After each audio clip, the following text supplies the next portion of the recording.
States of America and to the republic for which it stands, one nation, under God, indivisible, with liberty and justice for all.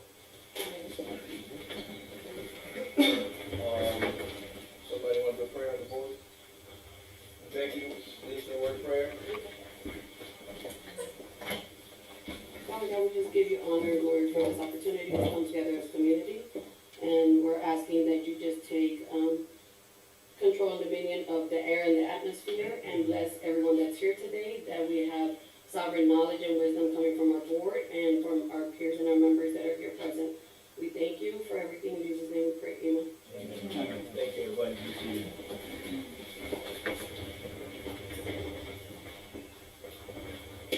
Before we go on there, if anybody has any comments, feel free to fill out a form and give them to Becky, or you can bring them up here, and we'll give you an opportunity to speak. With that being said, Becky or John, do we have any additions, deletions, or substitutions to this agenda? No, sir. You sure? Okay, because I'm looking at, we didn't have the meeting last month, but I'm looking here that you wanted approval for January and February, but this one you only want in January, is that correct? The meeting minutes? Yes, ma'am. Yes, sir. So you only want January approved? Sorry. There should be two agenda pages on here. If you go to the second one behind it. Yeah, but that's the previous month, so. No, that's April's. They put it in the back. Oh, shoot, I'm definitely Yeah. slipping, my bad. Okay, correct, Yes, sir. all right. Any other additions, John, deletions, or substitutions to this agenda? I just figured that out too. Okay, so you gotta go back to the third page. Yes, sir. Yes, sir. No, sir, I will say this, I believe there is Kate, oh, sorry, I didn't see that there. So, Kate English is representing David Cotton, and it does so that she doesn't have to sit through the whole meeting. Sure. It's your indulgence, we could hit that item first. Yes, as soon as we get past the public comments and everything, we'll definitely do that, because I think we have some people that are going to present as well. Yeah, I have no issue with that. Anything else other than that? We're good? Okay. Asking the board to approve January 22nd, 2025, as well as February 26th, 2025 meeting minutes. Do we have a motion on the floor? We have a motion by Supervisor Self. Do we have a second? We have a second by Mr. Cortez. All in favor? Aye. Motion carries to approve the minutes for January and February 2025. Do we have any public comments, Becky?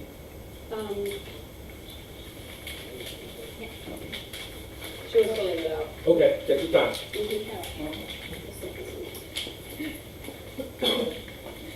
Thank you.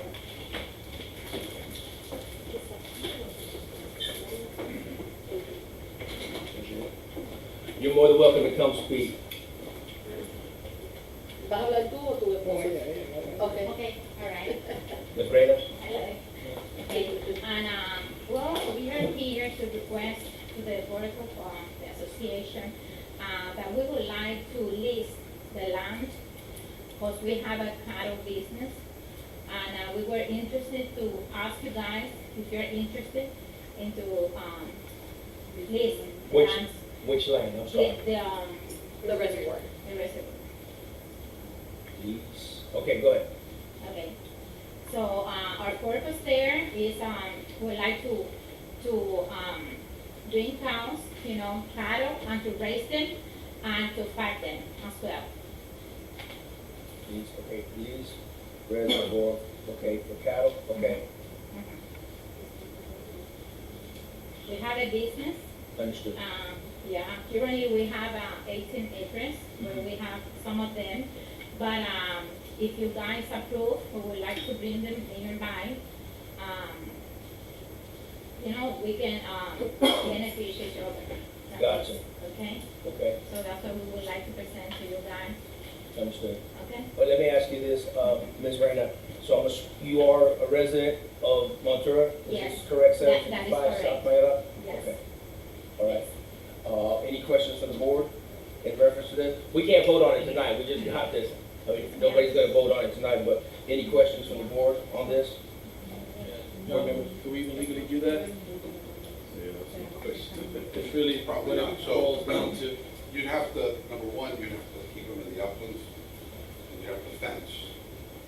And secondly, because of the manure, and that's a water holding area Correct. We have to meet the permit. combination. The total phosphorus permit has to be met.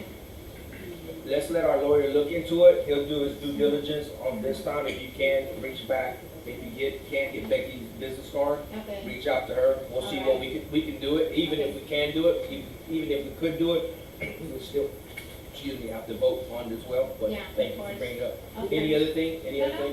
that's all. I'm just asking because I heard that sometimes the county, lease the lands to the people to do that. In order Maybe- to raise the cattle. Maybe Henry County, but Mhm. never in Central County. I don't think Central Oh. County's ever done that. No, and it'd probably go against the permit, what the primary use of the reservoir is. Mhm. And I'm sure there's probably like a line in between, profiting, Central County profiting and stuff like that. And then it'll go against that. That's for, it serves like a water quality purpose too. Mhm. So for us to do anything like that, it'll go against the permit that we have. Oh, I see. But the lawyer will Yeah, look into it. they'll All get- right, okay, thank you so much. Thank you. for hearing. Thank you for coming. Any other comments, Becky? No, sir. All right, with that being said, John, you wanna, introduce our guest here so, she can present? Kate, why don't you come up, I'll let her do that. Okay. Let us know why she's here. Good evening, Commissioners. For the record, my name is Kate English. I'm here on behalf of David and Carol Cotton, Okay. who own property on the north side of the district. Through a series of, I think, probably misadventures, the district has engaged in activities on their property that has resulted in harm to the Cotton's agricultural uses and also subjected them to risk for activities on their property that were not properly permitted. Okay. And I sent a letter back on March 19th and requested, kind of outlined the concerns that we had and requested the opportunity to negotiate with the district and try to resolve this without proceeding to litigation. Clearly, you're going to need to give authorization to your attorneys to have those discussions. We can't settle anything without both sides agreeing to it, so it's an opportunity for us to have a conversation and see if there's an opportunity for resolution. If there's not, then there are different paths that we can follow to find those. Sure. The request tonight is simply that you authorize your counsel to engage in discussions and potential negotiation and bring back kind of the outlines to you to find out whether or not it's acceptable. Yes, sir. Is that it? Yes, sir. Thank you. John, you comment? So, Ms. English sent on or about March 19th, a 3-page letter with some photos attached. I distributed Yes. that to all of you.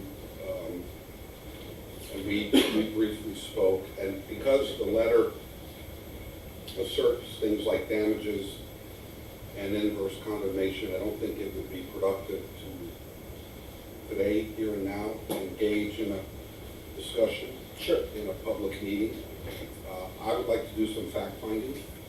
I've already started to do so. I've had several discussions with Becky.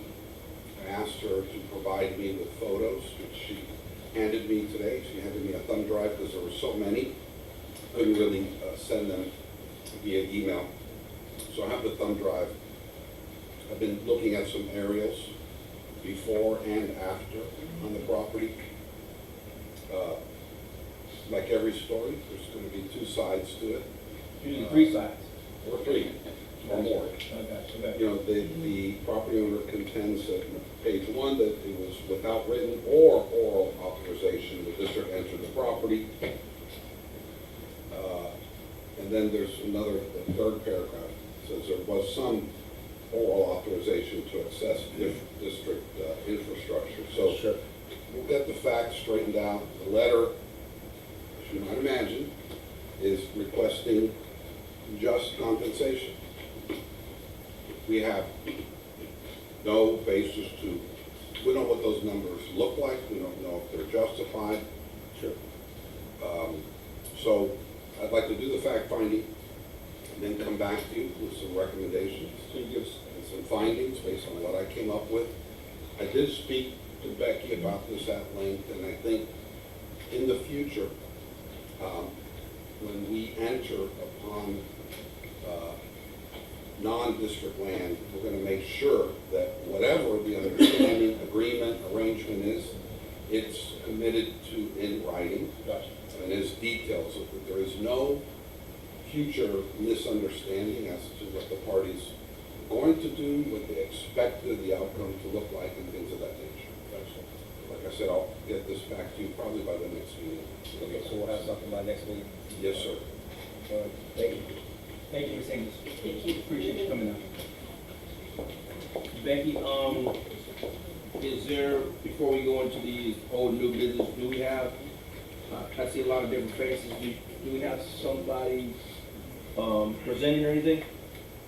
Okay, let's go ahead and do that then, before.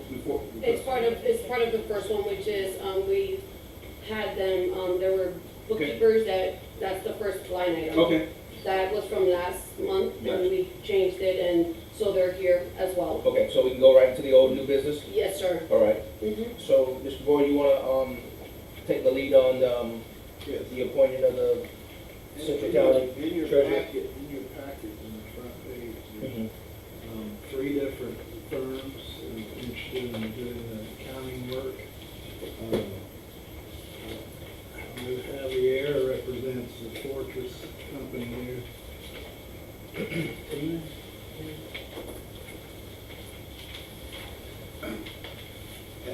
Wait, just to be clear, so there's 2 key financial functions here. Yes.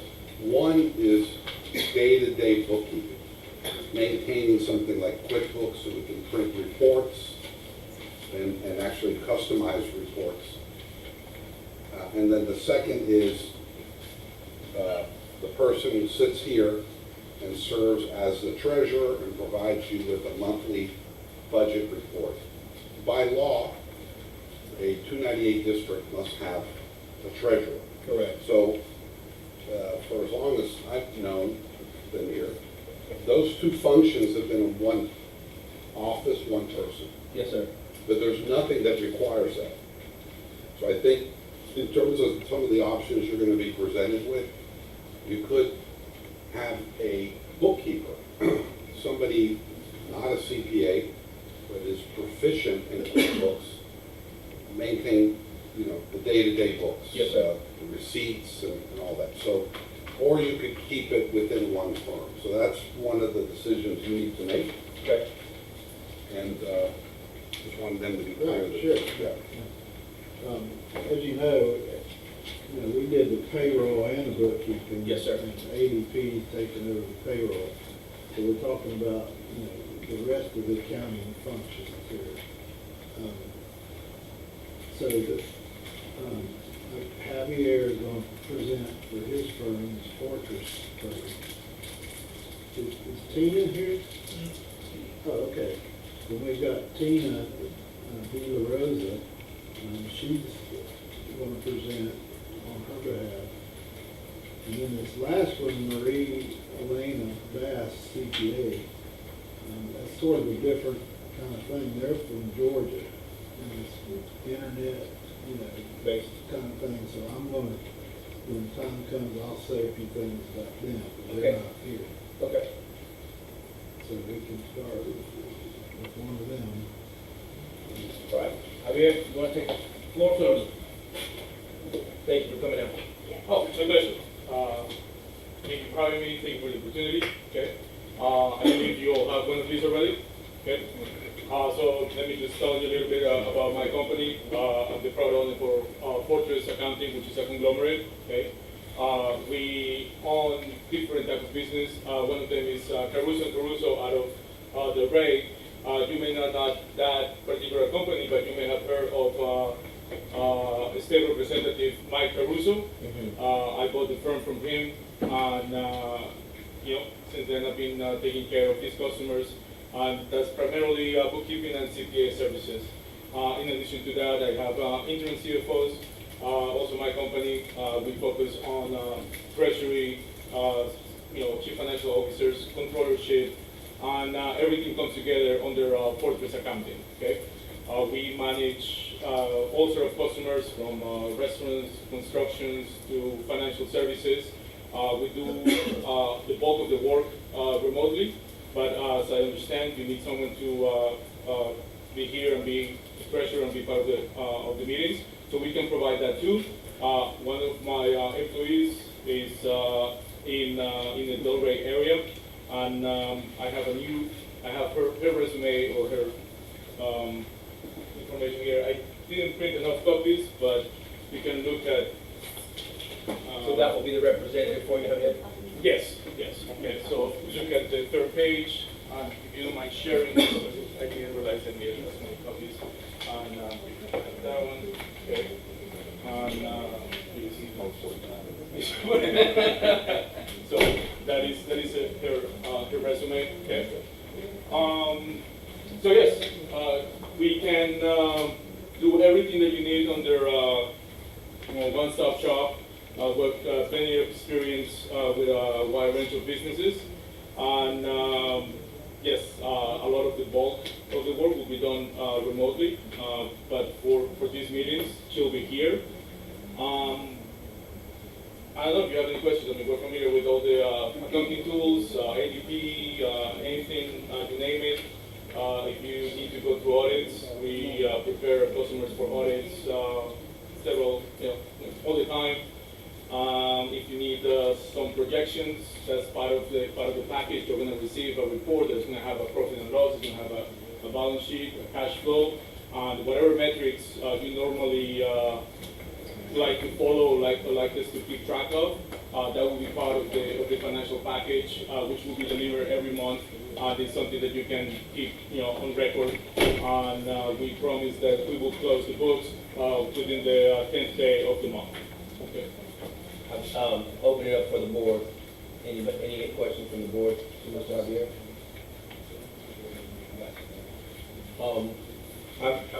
Go ahead. You got the floor. Go ahead.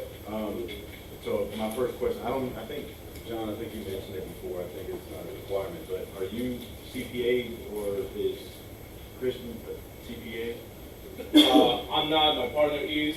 She is not an active CPA, but it doesn't need to be a CPA sitting in the seat. Correct.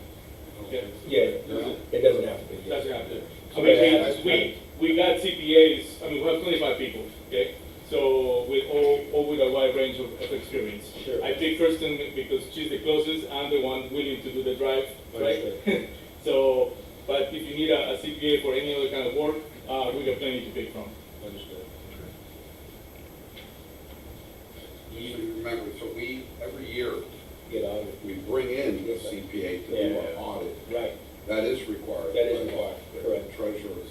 So They're not auditing, they're not.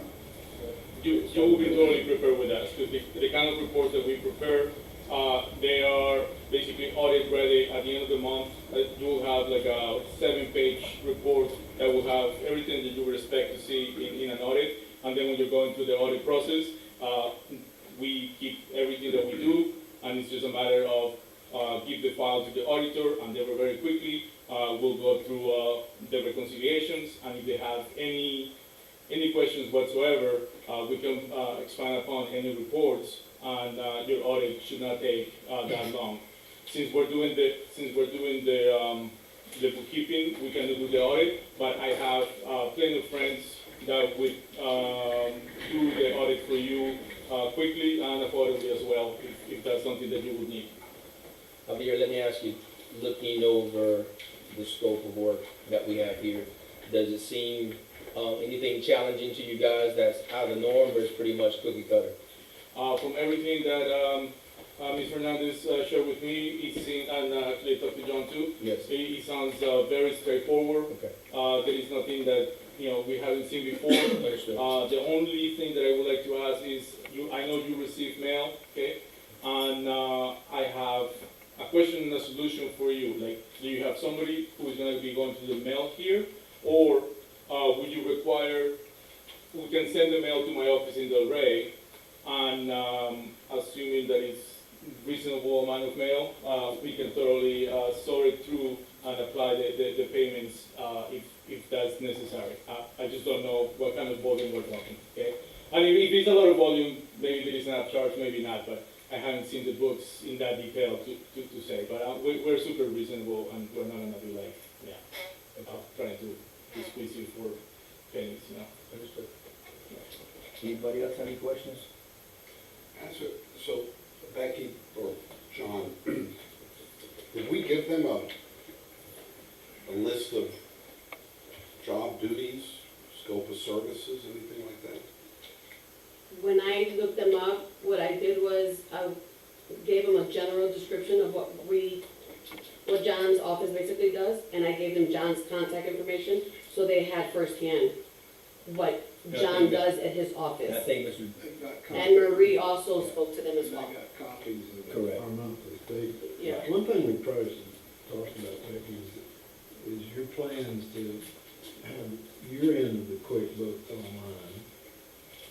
That's what was recommended from everyone I spoke to, even at the, with the Florida Association of Special Districts, when I was looking, to see if they could help us, because they have CPAs and they have other, the one thing they recommended was that we have our financial program in-house, which we don't. That sits in your office. So when you say financial program, you mean? Like a QuickBooks. QuickBooks. Yeah. John, what's You the have a bulk person to do that? Or would you have to hire somebody? We will do it. No, I'm sorry, she's saying It's, in-house. yeah, in-house means that I have access to it. and I give them the access. Like if they ever decide to leave, it still stays with us. Like Oh, right sure, now, yeah, yeah. John does, we don't have anything from John's, You don't have access to it. Yeah, nothing. but if you had QuickBooks, you could establish online access. Correct. So that anybody from anywhere in the Correct. world could access. Correct. it. Yeah. Sure. Correct. Yeah, okay. That's a software issue, Yes. it's not a person. No, Correct. no. And one thing that I should mention is that part of the package, we will take whatever financials John has, and we will do the conversion, and that will be the starting balance for the QuickBooks file, and that'll be part of the package. You know, we'll set you up, and from that point forward, we'll just keep managing the whole thing. Anybody have, any other board member have any questions? Can you look into that? I mean, I've dealt with QuickBooks before, and I think, you know, basically all it is you set up our, you know, I think you can probably do it, set up Yeah, our that's- account. We grant you accounting access inside of it, and then you take it from there, and then we can view it whenever we want, if she has a question or something. Well, 100%, that's exactly what I understood we were doing. The thing is that John has his own system, Yeah. right? So all I need from him is the general ledger Yep. as of the end of the year. I'm gonna take those numbers, we're gonna input them, create the accounts in QuickBooks to follow what he has been doing, okay? From that point forward, we will just keep doing the accounting for the subsequent months. Yeah. I think the other thing too, what I would like to see is if you, once you're going through it, if we decide to go, you know, your route, I would like to see, you know, because you're gonna start looking at the different accounts, the different, you know, ledgers. If you can give us recommendations, if you see something that, hey, normally I've seen this, I've seen that, I usually group these two accounts together, normally I break this account up, like, you know, any type of recommendations, I think this is probably the best time to kind of look at it. Absolutely, you're 1000% right, and one part of the process is that we have someone doing the bookkeeping, and we have a quality control department, so that person will do exactly what you described. They would look at, you know, the work that was done, and then if there are any recommendations, he would give it to this case, Kristen, who would then talk to you about, hey, we see this, we believe this is the best way to do it, and with your permission, we're gonna switch things. And if it's something simple that doesn't really need a permission, we just, you know, fix it just because it's best practices, you know, because we're gonna be GAP compliant. Yeah. John, do we get a lot of mail, like right now, for? I think Sue would continue to get the mail. We get the bill, We I get get a the lot. bills, and then I break it down. But is it a lot of, No, it's very minimal. especially with invoices, you don't, I mean, Yeah. you can do that. So we can stuff continue online. doing what you're doing right Yeah, now? that's Do what that we've done, with yeah. Okay. Do you have a scanner? Yeah. Yeah? Yeah. That's what normally I do. I get the bills, I code them, and then I scan them to, That's perfect. Boimler Picture Office, and then Yeah. they write the checks, and then I receive it, you guys sign them. We'll set you up with a Google Drive, and you just put it there, and he doesn't even have to go through email just for security purposes, so it is super secure. And now that's the other thing, we have a portal for customers, which is top-notch security. That way, you know that any information, private information, will not be going through emails, which are susceptible for any hacking. We keep these all contained within the portal, which makes it super safe and user-friendly for everybody. Any other questions from the board? Like personal time and all that, you do keep track of that too? Be a record keeper of that? Personal And time. the personal, the PTO and all that? So ADP does this. So whoever is entering the salaries or the hourly, that function would fall under that person. Having said that, the reconciliation of ADP to the financials, we take care of that. And PTO being an item in the financials, it will be booked using ADP reports. John, is, when we go this route, when we're having to go this route, is there anything going to be left out that we have all bases covered? No aha moments? Well, I mean, I wouldn't anticipate any. Okay. Becky, anything from you when this is all said and done? No, sir. All right, if no more questions. Your proposal, somebody in your firm would be the treasurer? Yes, if you look at the third page, Kristen, okay, Yeah, she. She- Come on, she- her being- yeah, okay. she will be sitting in that. Should be the representative slash Yes. Okay. one person. And if for some reason she cannot make it that day, I'll jump in, but I prefer, she's better looking than me anyway, so. Where do you work, what office are you in? She's in I- Fort Lauderdale. I rotate from Daytona to Del Rey, and I also fly to Connecticut, okay? Right. So, but again, that's why I have 25 people, and Right. whatever you need, we can provide, okay?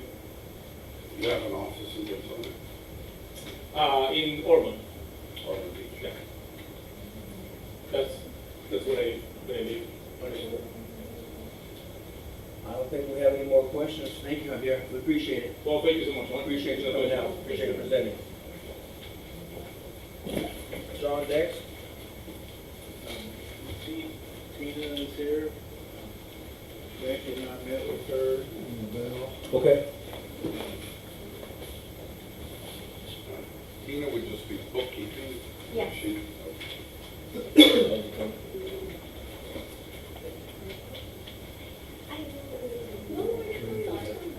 I only brought 6, I didn't know if you needed one more. Yeah, I would only be doing bookkeeping, and I'm probably the only local one, so I'm right down the street. My office, I have an insurance and tax agency in LaBelle. So we do insurance, taxes, and bookkeeping, that's what we do. I'm not a CPA, I don't need to be a CPA, but that is what I do.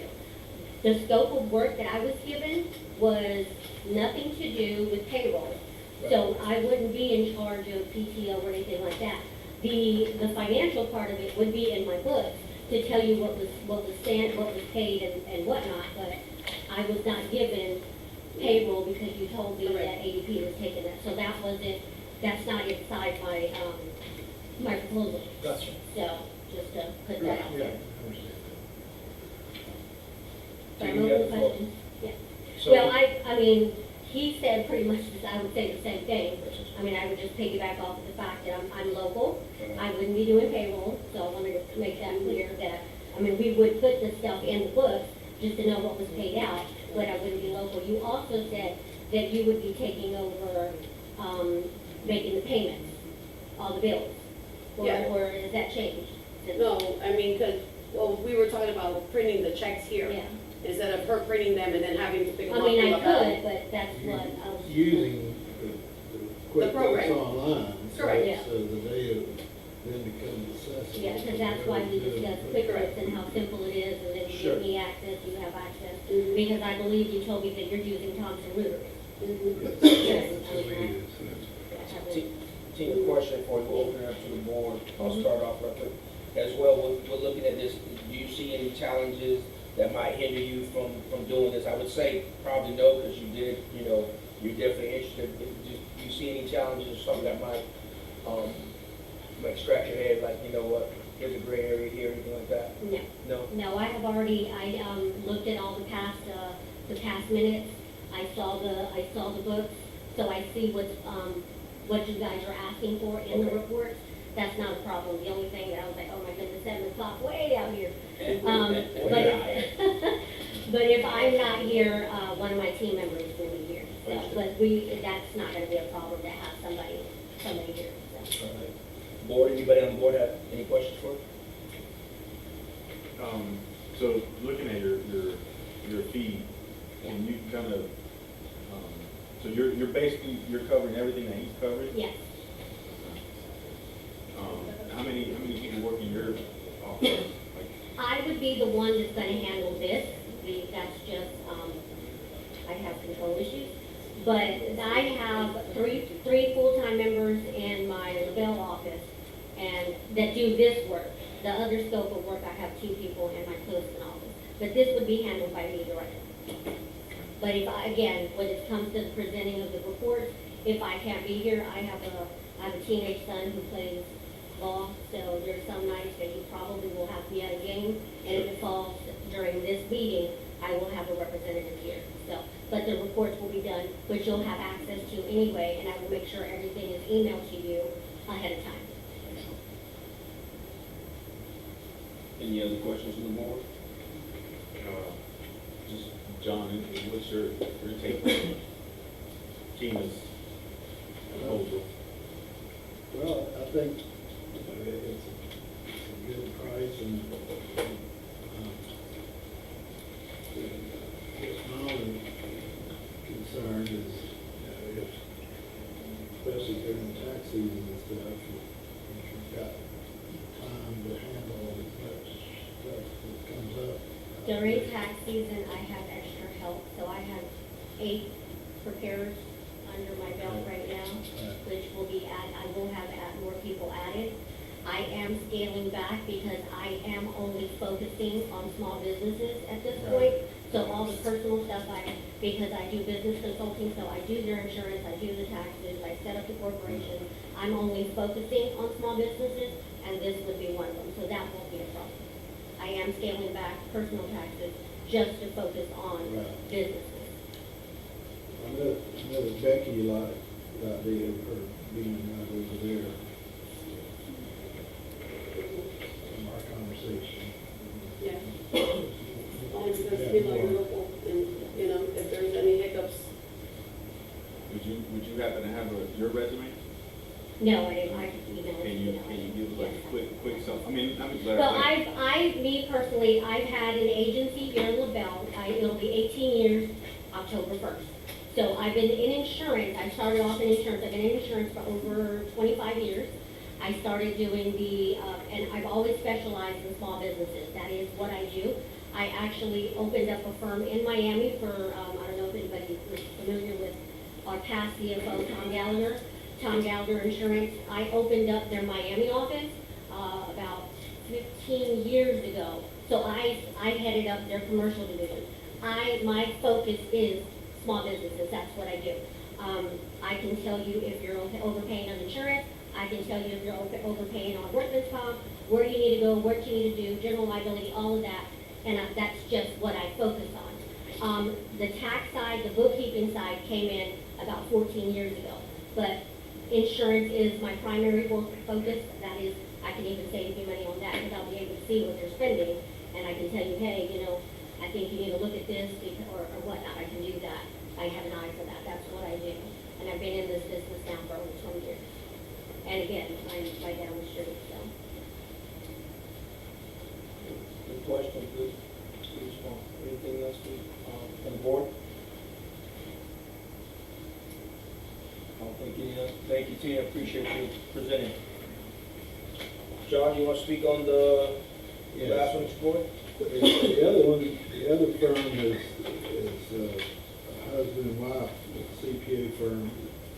Her name is Marie Elena Bass, CPA. They're different in several ways. Number one is they're from Georgia, and it would be pretty much all online, all, Gotcha. they would really not be able to come here. So that's the negative side of that. The positive side is I've talked to them several times and everything, and they have a lot of resources as far as like 18 employees, 5 of which are CPAs. All of them are QuickBooks certified, and all the managers are QuickBooks Pro advisors with advanced certificates. So they're very knowledgeable about QuickBooks. And where do they live? In Georgia, in some, I forget which town, but No, that's fine, that's fine. you wouldn't. So I think, they quoted in terms of hours, because they weren't sure how much time it was going to take and Yes, all sir. that. But I see that. They seem to be reasonable hours, reasonable hourly rates. Sure. I think it sounded like they would, know what, how to handle all that. But, once again, they're not going to be, it's a meeting, it's all online, which a lot of people do that now. But still, that is a factor. I think they're well qualified. So are other people. I appreciate that. I won't speak on behalf of the board, but I'll speak on behalf of myself. I definitely would like to see somebody in person and somebody remotely. When there is an issue, we can speak to that person, or we can, they'll be here amongst us. It's kind of hard to do business remotely. I mean, a lot of people are doing it, but, Well, yeah, just hands-on group and everything. Sure. Might not be. yeah, we struggle just to do a Teams meeting, so I Right. can just imagine. So, Yeah. I don't think, again, I'm not speaking on behalf of the No, I board, understand. I'm just speaking on behalf of experience. And where I work as well, we do a lot of online meetings, and it's not perfect. We still haven't perfected it yet. A satellite system and all that, do something to be better. Gotcha. Anybody, any questions from the board on the Marie Alana Bass? Go right ahead. Did they give you like a rough estimate? I think it would be competitive, Yeah, they only get hourly rate. I don't know what that comes out to. but in going it over it with them, I think it would be a competitive rate, and the manager that they're assigning to us has over 20 years experience, a degree in accounting and all this kind of stuff. And they would have a backup, they would always have 2 people assigned to us in case somebody left or whatever, they got manpower to do it. I have the same concerns, the whole remote thing. I mean, like, if everything was perfect, I'd probably be okay with it, but, let's say the power goes out, right? We meet once a month, so if power happens to go out when we're meeting, we're done. We don't have a financial side of things, right? And I mean, we've had times where, you didn't have a representative, but it's kind of there's a lot of things that can happen, right? I knew this would be an issue, but they did put in a proposal. Sure. I think from talking to them, I mean, they're not like from Atlanta or something, they're just in, I think about 22,000 population city, so I think their fees would be comparative. But the distance, that's the issue. Challenge. questions from the board? That being said, what do we do now, John or Mr. Camaro, what's the, Let me say one last thing, as far as the time, you're missing that last meeting and stuff, the time is basically run out. I mean, Marie's leaving next Thursday, so she's been, you know, keeping up with printing the checks, doing deposits and all that, even though she did do the bookkeeping for this last month. So there's no treasurer's report in there. But shortly, you know, there's not gonna be any help from our side. Because when she's gone, that's it for the bookkeeping. So we really need a board to appreciate that, John, Yeah. the words of encouragement. Yeah, well, I mean, we'll still be around. Yes, sir. I mean, she has a good relationship with Becky. Yes, yes. But as far as pumping out checks every week and stuff, Understood. gotta move on. John, any advice? Yeah, I mean, so it sounds like probably should make a decision today since, so next Thursday she leaves? Yeah. She retires or? Well, she's going to work for Another. Klein, So, she'll be around. sounds like you probably should make a decision. One, and again, assuming they're all operating under the same scope of work. Sure. Uh, Is there any, Tina is $1,500 a month, and Fortress is $3,000 a month. And then, I don't know, it's probably away from. let me ask you another question. In reference to doing business with new clients, is there anything that we have to do on our part to vet them out?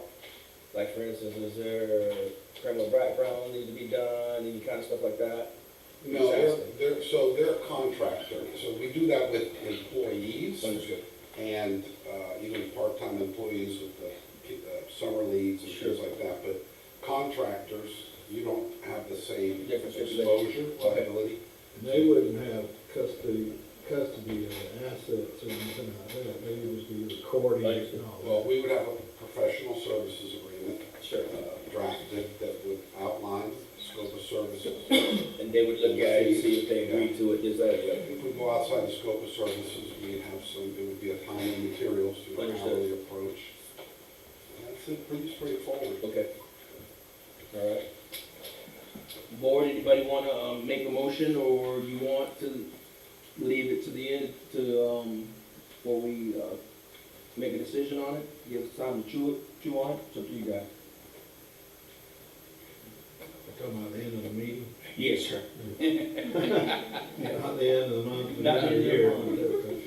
Not the end of the month. Are you comfortable with all three taking over, John? Any of the three? Yeah, I mean,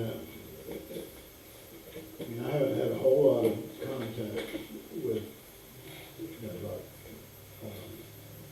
like Tina versus, I mean, it appears like, you know, like they have, you know, a lot of resources. She's local. What do you think, Becky? I mean, you're the one that's gonna have to work with her. Like I said, I like that Tina is local. And but I can work with Javier as well, but just the fact that she's local. We've always worked with people that are local in our community. It's pretty, I mean, it's gonna be on QuickBooks anyway, it's gonna be over online. And they would have access. All I'm doing is what I do now. The bills and code them and send them off, so. You want to wait till the end of the meeting to make it, or you want to do it right now? I'm cool, either way. You want to chew on it a little bit, or you go with that, Chris? Chew on it a little bit? Yeah. If you don't mind, Mr. Boyd, by the end of the meeting, we'll make this, make sure, remind me, so we can make a decision on We'll it. adjourn without. Yeah, for sure. I won't hit the gavel, all right? Thank you, everybody, for presenting. Next thing is, Mr. Dobbs on, discuss South Florida Water Management Environmental Research Permit application. I see a goal line here, so, I tried to get in touch with Hal on the way out here, we're just waiting for that, conservation easement that he's working on. Okay. Now, the other thing is, Becky, do we have the water management district, the conservation easement that needs to be signed by the board? I have it. The form. You- Yeah, It's available. I mean, is that something they gotta vote on to sign, or we just need them to sign? No, it's, Has it already been signed? no, the permit, we'll have to do it before we do any work. Yeah, So. we'll have to record it, yeah. What we We're need, just gonna, yes, Steve was talking about is we need a legal to put in the conservation easement, that's the surveyors working on that legal. we should have, once we get that, we can resubmit. And everything, you know, we've already done a lot of work with the water management district and the environmental people and all that kind of stuff, you know, we think 30 days, 45 days, we should have a permit. Yeah, I'd say 45 days, I'm hopeful that we're in the finish line. Gotcha. And that's another great example of something that we, the budget for this summer, we're gonna have to cost out things that will be required of us in there. You know, listed that yet? Sure, I listed it 8 months ago. The It's all the fencing, fencing and everything. signage, trails, berms. That's it, or is there still stuff that could come up, or that's pretty much Well, what it's so- gonna be? So, some of the impacted wetland areas, we've convinced the district to allow, we're gonna do transects and monitor these areas. If they don't meet the vegetative success criteria, then we'll have to do a planting plan. But that's Down the in the road. future. Yeah. But, you know, just the fencing, the earth moving, that's easily 300,000, 400,000. Signage, you're gonna want signage like on 100-foot centers, it's a lot. So we would get, like, I'm assuming before anything happens, before we get dead into it, we would, look at all the options that are available and then pick and choose from there if we plan to move forward. I think that'd probably be wise on our part to see if we eat a little bit at a time, see if there's something that can be captured, and then So see. you have to, the permit will, you have to, because you can't, well, let me put it this way. If you don't open the reservoir, Sure. there are things you can avoid doing for the time being. Absolutely, yeah. There are some things we have to do, the easement, Oh, yeah. the restoration. but Sure. The other stuff, yes, you could buy some time. Yes, sir. Those permits have a 5-year duration. Understood. So, yeah, I would say you'd have to have a crystal clear plan in place on how to address those areas, those sensitive areas, and the cost behind it. Anybody have any more questions for Mr. Dobbs on that? No more questions, moving on to C, RFP award, engineering services contract to Culpeper Turpin. yes. Wow, got it right. And we have Mr. Mathis here, to present. Good. Come on up. Welcome to you. Thank you for coming. Good evening, Mr. Chair, Yes. Supervisors. My name is Steph Mathis. I'm the Senior Vice President of Culpeper and Turpin Engineers. We, first of all, want to thank you for selecting us to provide you with this proposal and shortcut the RFP process. Sure. We provided the scope to Mr. Dobbs. I hope he circulated that around. And I'm here to answer any questions you may have regarding the work effort and how we'll approach it and anything you may ask. So, we definitely have some questions for you. Sure. So in reference to the services, you're pretty much going to put out a scope or a design for somebody to build to that design? We try to provide you what I call soup to nuts. Yes, sir. From conception all the way to bid documents and assisting you through the bidding process to do the work. And this scope entails all of that. So let me ask you, this scenario probably will happen, Mr. Dobbs as well. So this design, which will get the whole job done, we probably don't have the money to complete the whole job. But my question would be, in that packet, are you going to have in there what is required? Again, because I'm not going to speak on behalf of the board, I'm just going to speak on behalf of experience. Designers design a lot of good things, but then when you go look at it, oh, by the way, they tweaked that out in the field, they adjusted this, they made unforeseen things, and now this runs this way. Now they're going back to the EOR, trying to figure out ways to correct what was not done according to the design. So those are the things that kind of irk me and keep me awake at night because we didn't follow the design. So how are we going to know that it's, it's for sure, and are we going to have contingencies in this design as well? So I think that's like a multi-faceted question. So Gotcha. let me start with answering the first one. There's no perfect set of plans. Absolutely. Right, so it's always incumbent to provide oversight, construction, engineering oversight during the construction process. This proposal does not provide that, because sometimes your grants require that a second engineer, a different engineer, provide that oversight. Gotcha. You may allow us to provide the oversight, I just haven't delved into the grant well enough to be able to tell you, yes, I can give you a proposal later for the construction oversight, or no, I can't, because it has to be a third party. So like a third-party inspector. Third party inspector, that's right. So we can provide that, but we need to find out from the grant what's going on. The other thing is you've got a finite amount of money in the grant. I think it's $4 million, right? Yes, sir. We will, as we progress through the design process, we will be giving you cost estimates, our engineers' estimates of probable cost as we go. And we can start making decisions whether or not the project has to be phased and what the best phasing of the work will be so that you can meet your financial and your grant obligations. So let me ask you this in reference to what you just said. In our area, every engineer's cost that I've seen, they've been blown out the water. So what happens then? So I will tell you, it's been pretty volatile for the last 4 or 5 years. Yes, sir. Pricing going up. Yes, sir. We try, Because the amount of work, Yeah, they we can try- pick what they want to pick right now. without a doubt, Yes, sir. we try very hard to be very very current with the pricing we do. Sure. We always have contingencies in our cost estimates. Okay. Always. And lately, my contingency, at 30%, I'll put a 20% contingency on. At 60% plans, I'll drop it to 15.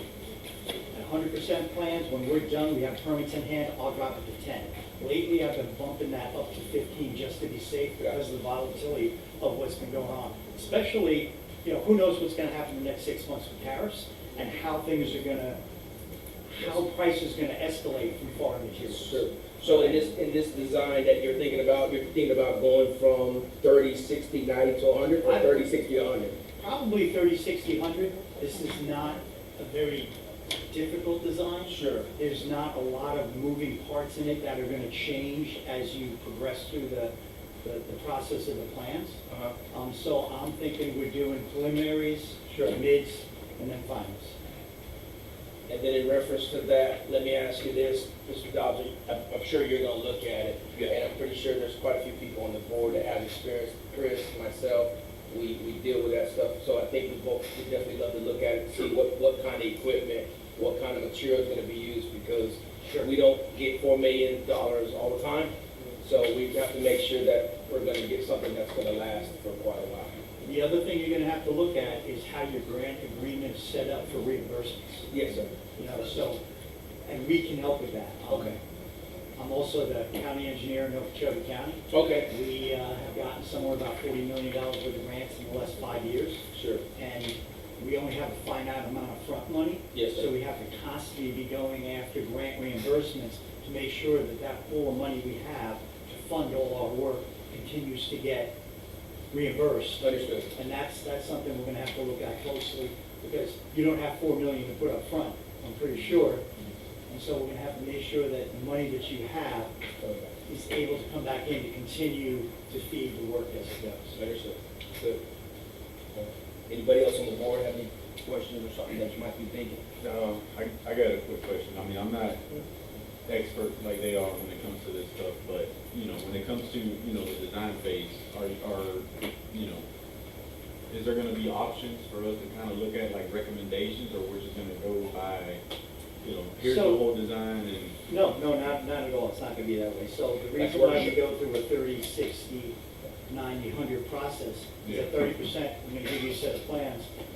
You're gonna be able to look at them and say, you know, I don't think we have to replace that culvert over there. It's still got some life in it, we'll do that later. Sure. And so we will be able to tweak out the design as we go. You will have full oversight as we go through the design process. It's not, I'm putting on a set of plans, turning it over to you and say, go get it.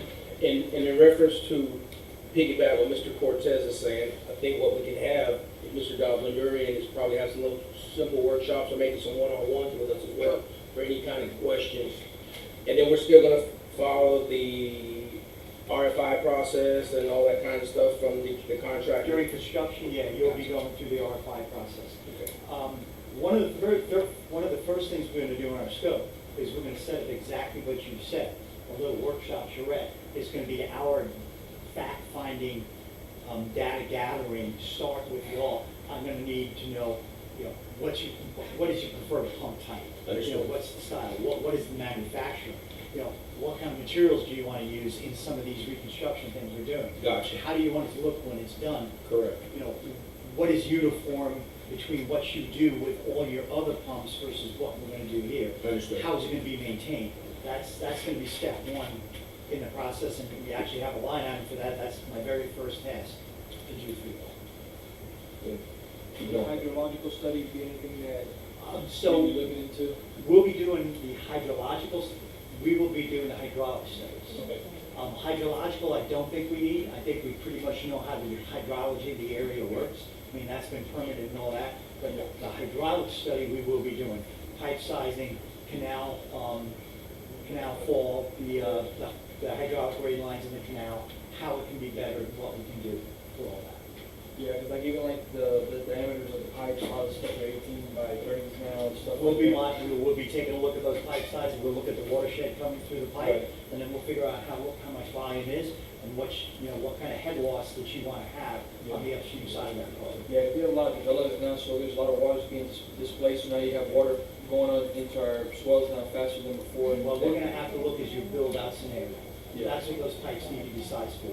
Not what's happening today, but the amount of impervious area you're gonna have when every lot is developed. So in reference to what Supervisor Self was saying, is there a model that you're gonna present as well? Are you gonna build this off some type of model, some type of We're scale? gonna use hydraulic modeling. We're gonna, yeah, we'll probably, for the canal, we'll probably use the ICPR model, but for your pipe sizing, we're gonna use standard pipe sizing modeling. We're not gonna use ICPR because it's not technically tweaked out enough to be able to see what your hydraulic difference is from one end of the culvert to the other. So we will redo pipe sizing calculations for all your pipes, along with the ICPR model of the canal itself.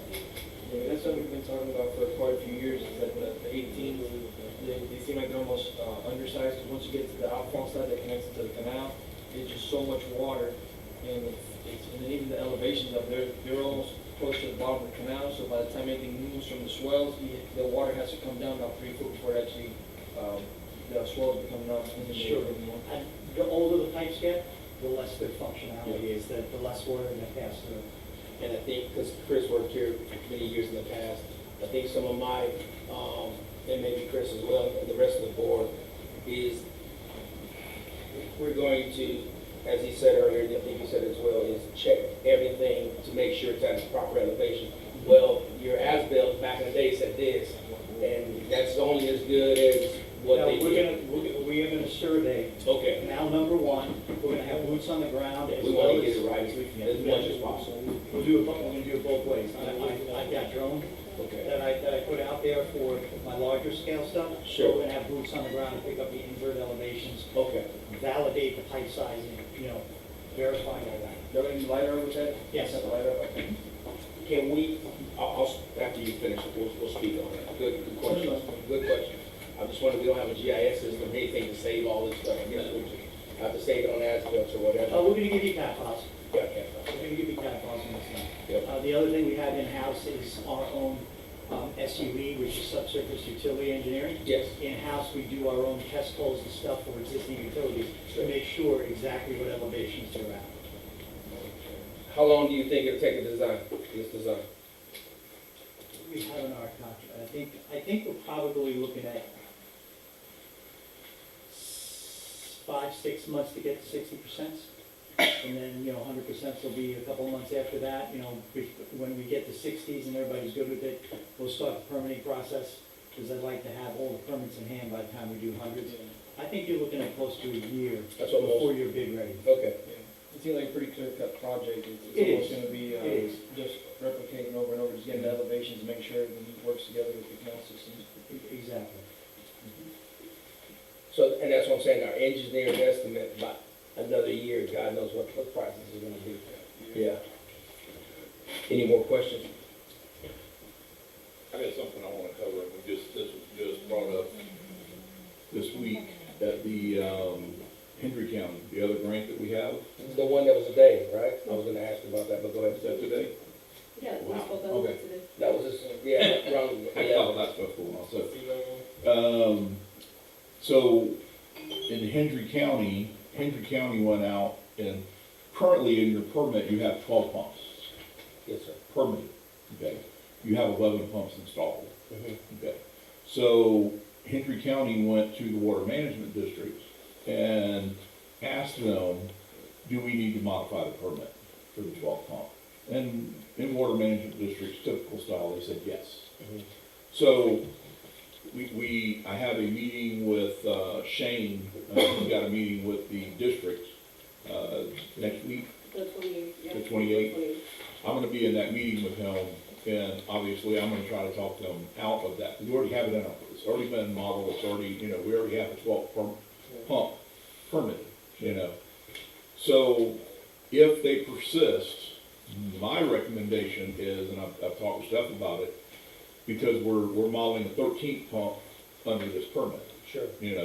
If they require us to modify the permit, because in that grant, I don't believe they have enough money to modify the permit and do the work, So my recommendation, and I know that's gonna slow that down, something we're gonna have to talk about, So let me ask, when did this happen with the conversation with the county engineer and South Dakota Water Management? When did they say that? I mean, we just had the conversation today with No, we just had the conversation today that they're. I don't know when they asked the district, it was several, a month ago or But something why like would they that. speak on our behalf without us being at the table? I don't know. They just, they sent out the letter Yeah, They sent out the letter to, Water Management. to District. Water Management. Water Management sent it to them because they're in charge of the grant. the grant. Yes, the grant. This is all based on the grant. And so the permit, they were waiting on, they did the environmental, and now they're trying to move forward. But in moving forward, they said that the permit that we have at hand for Pump 12, which is part of our permit, Right. they're stating that it's, the construction part, is it? Yeah, construction has. Yeah. It's, Typically, they're good for 5 years, but you get Yeah. construction for 5 years. so, and that just, they just sent that out, just yesterday, I think So- it was, or so? They're saying we need to get a new permit because the old one expired. Correct. The construction phase expired. So, but We may need your help. the 12th Do pump, you want to be in that meeting as well? But- so On the here- 28th? maybe I misunderstood what was said. So the 12 pumps that's in our permit is no longer in the permit? Is it modified? It's in the permit, but what they're saying is the construction phase has expired. Oh, I got you. And they Okay. want us to get a new permit. Understood. So we're already getting a permit in this contract. Yes, sir. you know, I got you. And so adding that 12th and 13th pump into this contract may behoove us to move us forward, because, like I said, I doubt in the other contract there's enough money to modify the permit. Absolutely. Again, we'll know a lot more after 28. I'm giving you a heads up. I appreciate it. And a quick permit process is 6 to 7 months. Easily quick with them, easily with them. That's They move- quick. they On move average, slow. quick. That just shows how long this grant's been. And. Yeah, it's it been has. A long time, we already. And it's already- on January 1st of 2026, there'll be Yes, a massive change in the ERP criteria. Yeah. yes. And the change will not be beneficial to us. No. What was the deadline that they said that we had to use the grant? I think it was like 5 or 6 years, bro, something like Because I that. know Yeah, that we're not. it's coming up now in 26, but, Florida Commerce, they said that they already put in to extend it. Mhm. They already added for the extension because the reason why the county took so long was because they had to close out the other two that they had for wheelers and whatever, and they wouldn't, Florida Commerce wouldn't give them permission to start on ours. Correct. And so they Because closed it would down. be 3 open, and they refused. And we They will said, definitely need an extension. Yeah, definitely on that one. Okay, You know, interesting, all right. Anyway, just wanted to mhm. So, bring that up, like I said, I'll know more after next week, but then we'll report again on the next meeting. Thank you. Anybody else? Anything else? I appreciate you presenting. Look forward to working with you. So, Mr. Farrell, we did D, I'm assuming, right? We did D, D's closed? We're up to E. All right, going on E, adopt the district manager's employment agreement. Somebody want to give an update on that one? Is that you, Famero? Yes. Yeah, that's another one of those you really need to vote. Sure. members. So that, you know, I've circulated it a few times. If you want me to go over any part of it, I'm happy to do that. Anybody on board need him to go over it? Like him to go over it? Did you all agree on salary and all that? I think we, believe we I did. did. I believe we did. Yeah, I was, given Emilio's salary when I was the interim manager, and then based on the 90 days probation, then you guys were gonna review, and that's where we're at today, and that was part of the contract. So, Well, this contract has a probationary period on it. Correct. that's what it was awarded in January.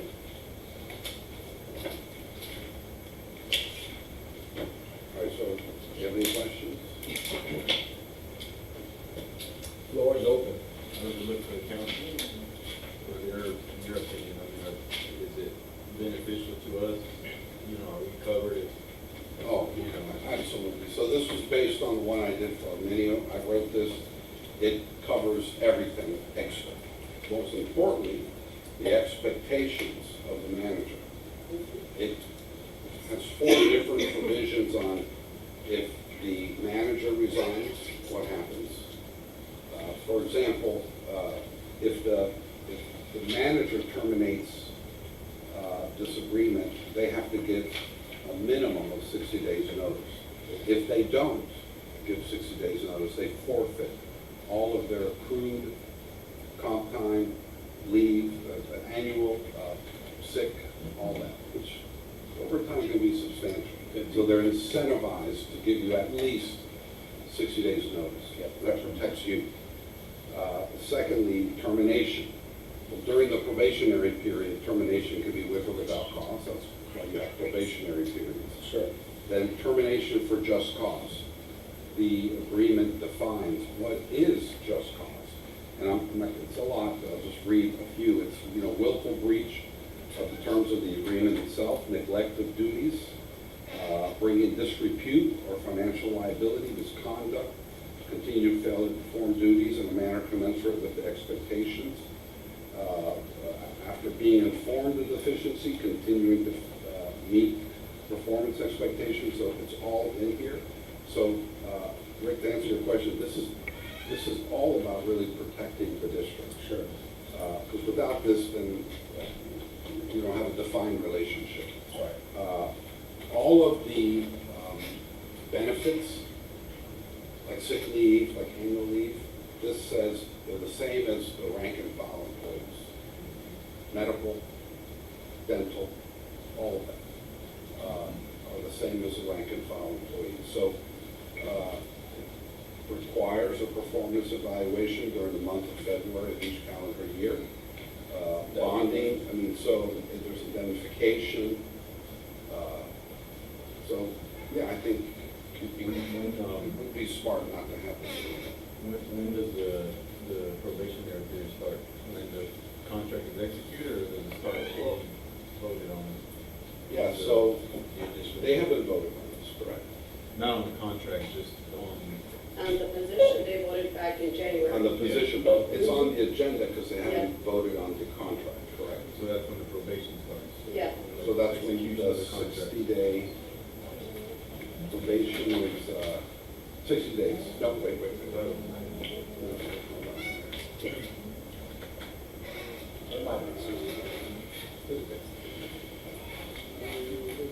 I mean, this is a little bit of a different scenario in that she's been here for much of the time. I'll find it, but go ahead if you have any questions. So John, I had a question. Now that we have a legal thing going on right now, how should we go about that? I'm sorry, what do you mean? I said, now that we have a legal issue going on with one of the projects and all that, that could possibly cost us some money, how should we go about doing all this? Well, unless you sign this, you don't have any basis, or this defines if there's a problem, what is the basis of termination. Without this, you don't have anything. I mean, that's again, and again, this is whether you hire Culpeper and Turpinning or anyone else, you define relationships, modern, in business, you put everything in writing, so both sides understand what is expected of them, and this is no different than that. The probationary period is 90 days. No. After the effective date of this agreement, which I recommend you all vote on today. It's been floating around for too long. And salary, how much is it? It is whatever her salary is now.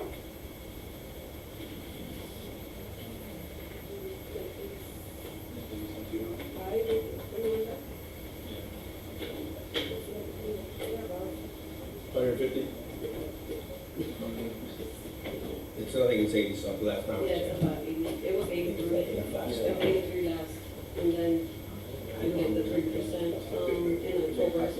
Yeah, and that's it. That's about 84.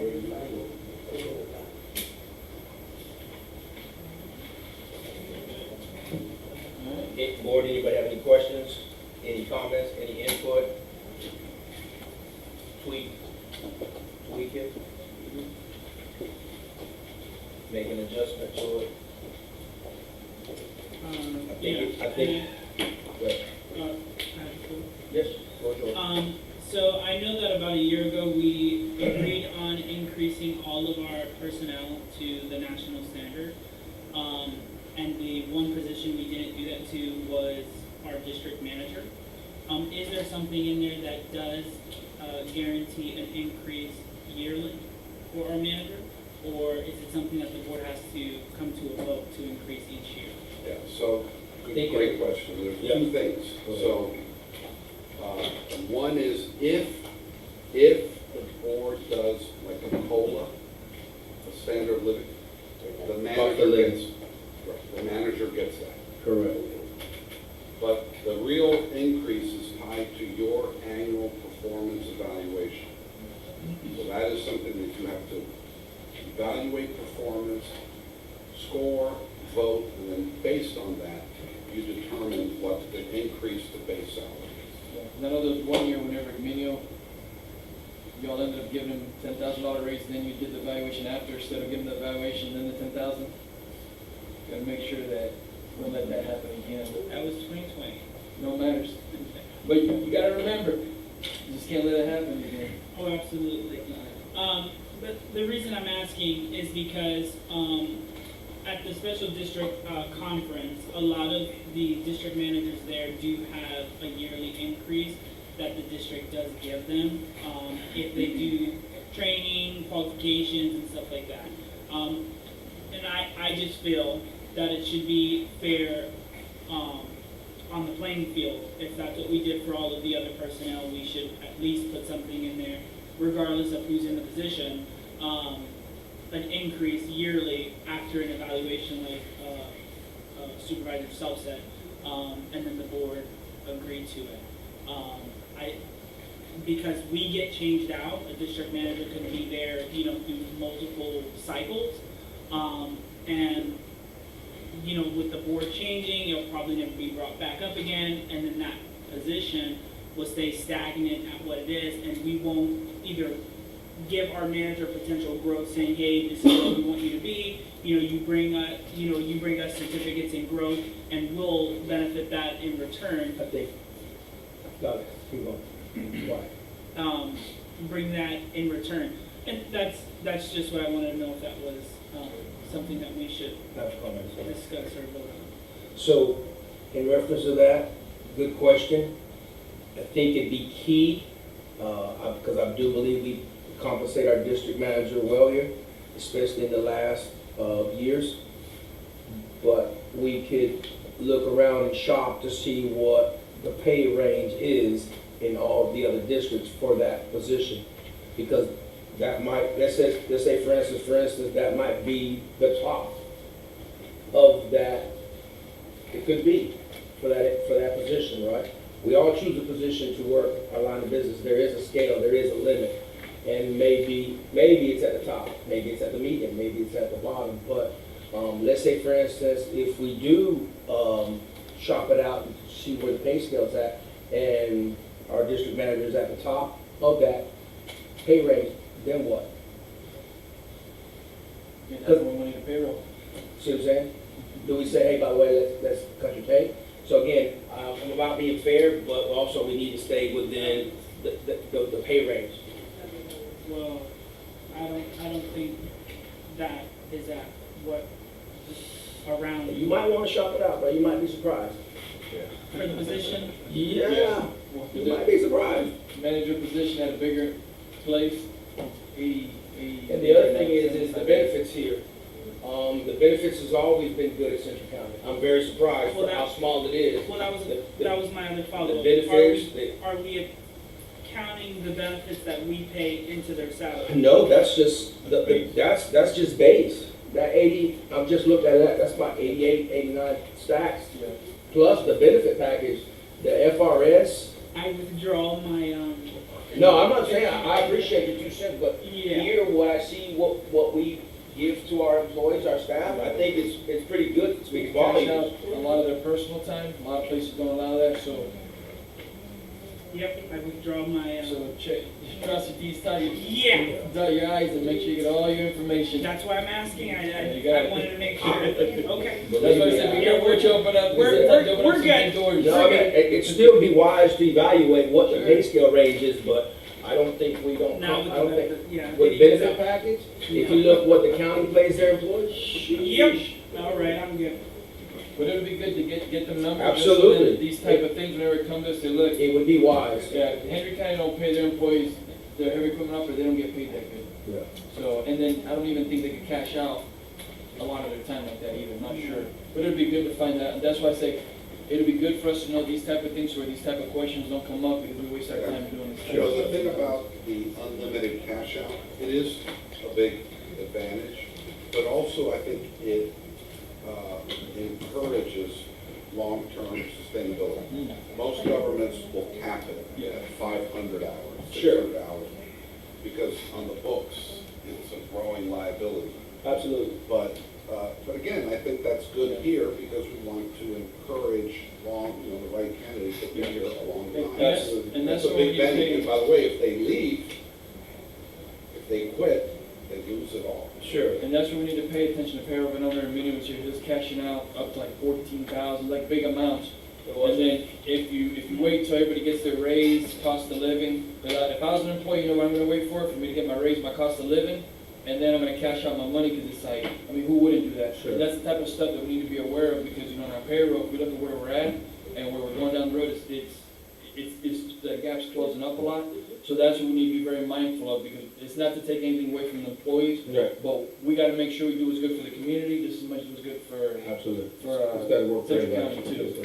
You know, the way everything works balanced down, that we don't end up under Agreed. or squeezed. John, so do we need to approve anything, adopt Yes. anything? Okay, Need a motion? gotcha. Any more questions from the board? That being said, does the board want to agree with the agreement that, our attorney set up for this, for our district manager position? Are we okay with it as it is? If we are, can we get a motion on the floor? If not, can we get, something else on the floor so we can get something approved? Do we have any motions on the floor? Aye. We have a motion on the floor to approve the agreement that was already set forth. Yep. We have a motion on the floor by Mr. Santiago. Do we have a second? Second. We have a second by Mr. Cortez. All in favor? Aye. Anyone opposed? We passed 4-0. I just want to give a quick comment. Go ahead, bro. So, you know, talking about the training and certifications and all that, like, I think all that is good, but at the end of the day, what we're looking for is results. Absolutely. So you know. Professional development is good. And that's kind of what I'm looking for is, you know, because at the end of the day, we're paying for the certifications, right? The county is, and whatever training you do, so it's, what benefit are we getting out of it when, you know, you come back and you apply those things? So that's kind of what I would like to see, you know. Absolutely. If you go get a CDL license, whatever. I mean, OSHA certification or something, right? Something that kind of helps us. Because at the end of the day, you know, that's, your job is not just to manage the people, but also to, you know, protect the interests of the county. So, let's say it's an OSHA certification, it is a benefit to you, but it's also kind of it's also in a way part of the job already, in my opinion, you know. But it is good to go and get, you know, certifications that are beneficial to the role, or, you know, so we can benefit us. Yeah. What I recommend to the board is that she gave us a packet of her certification. I know you had some stuff for like using the laser levels and stuff. I guess you have like a system. No, it's not like it, is it? Or what system do you all have? For laser levels you have for the excavator and stuff like that. Yes. You know, so because you got certified in that. And, Well, the one for the excavator was the one that they had to come, and they couldn't even show us how to use it. oh, so you haven't used it yet. We used it just one time. And that was way back when Emilia was here. Right. Now, the regular laser elevation one, yes. Yeah, just your hand. That's what you're Yeah, doing for the. yeah, that's the one. And that's something, I know there's a lot of equipment that was asked for, like even for doing the patches and stuff, and a lot of that kind of, it's there and it hasn't even got used, and I remember, And, yeah, we trades off spoke with Mr. Dobbs about that, about the training, so he was gonna come out and train the guys properly with all that. And we were gonna do that, so. yeah, and if we can get a list of everybody that gets trained, 'cause I know, I think you and a couple other people got trained, Mhm. and then it'd be good if the one that was trained could train, then, but that's kind of like. Yeah, it'd be and that's a what we role to be were able to doing, train and that's them. what we've been doing. Like, when Mr. Bennett trained us with the elevations, then the one that, like, right now, Arnold, he's constantly doing it, so he's trained many. Yeah. So that's, we kept it like that, you know. And there's Yeah. a few of us that are trained, like me, Jose, Arnold, Manny's been trained, Daniel Benitez has been trained. So there's 5 of us, Yes. and, you know, that are trained on that. And then we have a few that have had their CDLs with us, and they signed a contract for a 2-year employment, that they cannot, you know, if they decide to leave, they have to And pay not back. get reimbursed. Correct. Okay. Right, the time that they did that. Mr. Primero gave that to us many years ago. And, It would be we good to had, utilize a lot of that stuff. I know that laser was pretty expensive. I know you sent me, the system, and I looked at it, it was pretty expensive and stuff. And, it cost us like $6,000, yeah. and then It wasn't the other one, not it's the only been 20. used twice. Well, and that was because we had them come out to Right. train us, and even the guy that came to train us couldn't even figure it out. Yeah, and then it'd even be good to try to, I'm just saying that, I know. Right. but still. yeah, because I mean, $6,000 that's sitting there, and it was supposed to be used for doing the ditches and stuff. Mhm. So, I agree because with at some that. point we'd have to use it. If not, I mean, put it in surplus and get rid of it. Yeah. I don't think we want to Yeah. do that. Yeah, if you can put it into operation, make it work, I think it'd be great. Yeah, it's a good piece. Agreed. All right, moving on, John. So, Mr. Chair, I'd recommend, because they're still here, the accounting folks. Yes, sir. You might want to take that back up. And Okay. May So- I speak to? Go ahead. we don't want them to see how long these meetings go to. Oh, yeah. We're only halfway there yet. Yeah, I just wanted to add a few things. I had the pleasure to hear all the different conversations, and that seed really plays a big role on everything that you're discussing, whether it's salaries, whether it's the work with the engineers. It's not just bookkeeping, it's financial analysis, and that is what makes us special. Because we're not just doing bookkeeping, we're doing projections, we're helping you with the budgets. So if you have any questions, we can help you with that. Now, there were other things that came up earlier. We are authority certified in QuickBooks and anything QuickBooks related. We also have 5 CPAs. If you need background checks, we're happy to provide with the permission of my employees. I do that for everybody. And yes, I know I'm not as local as the competition, but I'm local enough and I have enough backup in the area, so you are not going to be left hanging in any way, shape, or form. We'll help you with the projections, so you'll never run out of cash without fully knowing what is happening. Okay. Thank you for your time. Thank you, yeah. All right, John, so going over the three, so in reference to, since Mr. Santiago's here, this company here is pretty, it's a husband and wife company, both CPAs. They work out in Georgia. They won't be able to be at meetings or anything. They would do it from online if chosen. Javier spoke for Fortress, I believe it was. Yes. And then Tina, who's sitting over there, she is speaking for her agency out of LaBelle. In reference to the prices, you see them there as well. The prices are there as well on their. Tina's I'm sorry, she said it's called, Tina De La D. Rosa. Agency. Tina D. Agency, sorry. So with that being said, board, do we have a motion on the floor? Does somebody want to make a motion on the floor to provide our bookkeeping services? On one of these three, Yes, sir. I don't think we should, The treasurer and bookkeeper. yeah, I don't think we should move, in the direction of someone who can't be present to our meeting.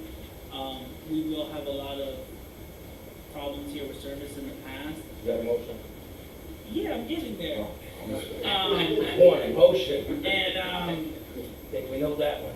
I think we should, after reviewing everything here, my opinion is we should move with Tina D. Agency. They're closer. I don't have an address here. That's right. Yeah. They're closer. They're in the county, and they'll be here at our meetings. We do have workshops that John Boy has attended before. I don't see anything on it that says they won't attend our meetings. And then Fortress says that they would only join one meeting a month. That's what we're asked to put. That's what they were asking for. That was the quote, President. Yeah. The first time I hear there is more meetings to go to. Yeah, that was the quote. Can I interject really quick, because he had mentioned something that I was just given bookkeeping, that was it. So bookkeeping and being the actual treasurer are two different things. So I was only presenting a proposal for bookkeeping, I needed to put that out there, because That's correct. if I need to change, my proposal, I would need to do that, but I was only given, when they met with me. That's correct. Okay, I just wanted to make that clear. That's, Yeah, 'cause it's I- legit. Okay, It's okay, just legit. making sure. Okay. So my motion is to move forward with Tina D. Agency. So we have a motion on the floor by Mr. Santiago. Do we have a second? How would we cover the treasurer post if she's only Yeah, covering? may I make a suggestion? That you, similar to what we do with RFPs, RFQs, you pick a 1 and a number 2. If we're unable to work out a financially satisfactory arrangement with number 1, we drop it and we go to number 2. Because we don't have apples and apples right now to compare. So we could go, we could go, not that you would do it, Tina, but we'd go meet with her and she says, I want 5,000 a month. Wait a minute. I wouldn't do that, but. No, I know, I'm just saying, so if you. I mean, if you needed a treasurer, I would just need to know what the scope of work would be, so I could give you the proper proposal. But I was only given bookkeeping, so I just wanted to put that out there. Yeah. So it was, I So- guess he was given more information than I was. I was only given. That's why I asked about scope of services Yeah. at the beginning of the conversation, so that everyone was working off the same template. So I hate to say this as a chair, I don't think we need to vote this evening because we don't even have the scope. You guys didn't properly, we can't even bid on something because there's no apples to apples here.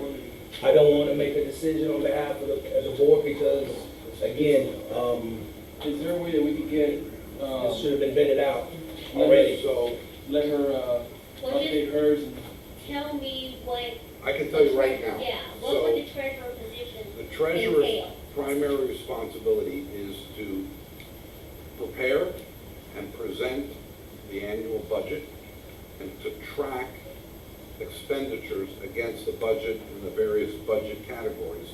And from time to time, do a budget amendment when we need to move money from category X to category Y because of unanticipated project or expense. That's the primary one. The budget has always, in the past, been an additional fee for the budget. I don't know how, Yeah, I don't even, what is the budget for the treasurer? What are we paying today for bookkeeping and treasurer services? Well, that, Hmm? I think we're paying 50 a year for your services. That's what they're asking for the treasurer. I think ours total around like 28,000 or Yeah, well, I mean, yeah, you guys went up, so it's like 25 a month. 2,000. The budget, probably, I think, may have charged $1,200. Mhm. So, I mean, bookkeeping needs to be, there need to be a few things that are extra above basic bookkeeping. So what One or is your- two of them Yeah. is working with an auditor. He comes out, Yeah. and spends a few days, so we bill extra for that, it's in our contract. So what's your total for annual, roughly? I don't know John. what this thing is. On behalf of the board, as chairman, we're not ready to make a good Okay, well, decision. let's ask him, because I think Yeah, this is his yeah, last month. you guys have, I understand, but you guys gotta, when we come to a board meeting, we're ready to make a decision, we have all this figured out, this is not even being vetted. You guys have not vetted Well, it's this just out, the treasurer, just the, I'm not used to doing business this way. Is there any way that she could put a proposal I together? think she And could is there a way that probably we could say vote Friday, something whether it's through now. email or I something? could, Kind of I get would, it. that's all I needed to know. The So, budget is the time, Yeah. thing, and we Yeah. pay him extra for that. exactly. You know, that's So I'm just putting it out, I work at $2.75 an hour, so if it, it's sounding maybe another 5 hours is probably what that is. It's not that much more once I put it all in my system, but that's what I'm guesstimating. But I would say that portion would be hourly, but I don't think it would be more than that. I don't think so, not from what you just said. An additional 5 an hour, 5 hours is what I'm gathering. Am I right? I can't say for, I just. No, I'm asking John, because he Yeah, I was the think one to 5 know. hours, That's except what I we said. do, so when we come to the monthly meeting, we talk about the budget several times, but usually it's just the time it takes to do it the first time is what takes. And then we have budget workshops during the summer. They're just like 30 minutes before the meeting. So, But just to add to my proposal then, because I figured it was, what he told me sounded like an additional 5 hours. So I work at $2.75 an hour, so that would just be on top of what I've already proposed, because that was not presented to me at the time, so so, it looks like ultimately the two proposals will be about the same cost. yes, correct. For the accountant. It's 30. On our budget, it's 30. That's what it's budgeted for. That's what the budget is for For the accountant. everything we do, but we don't get like 28, I think. That was when we were doing the payroll too.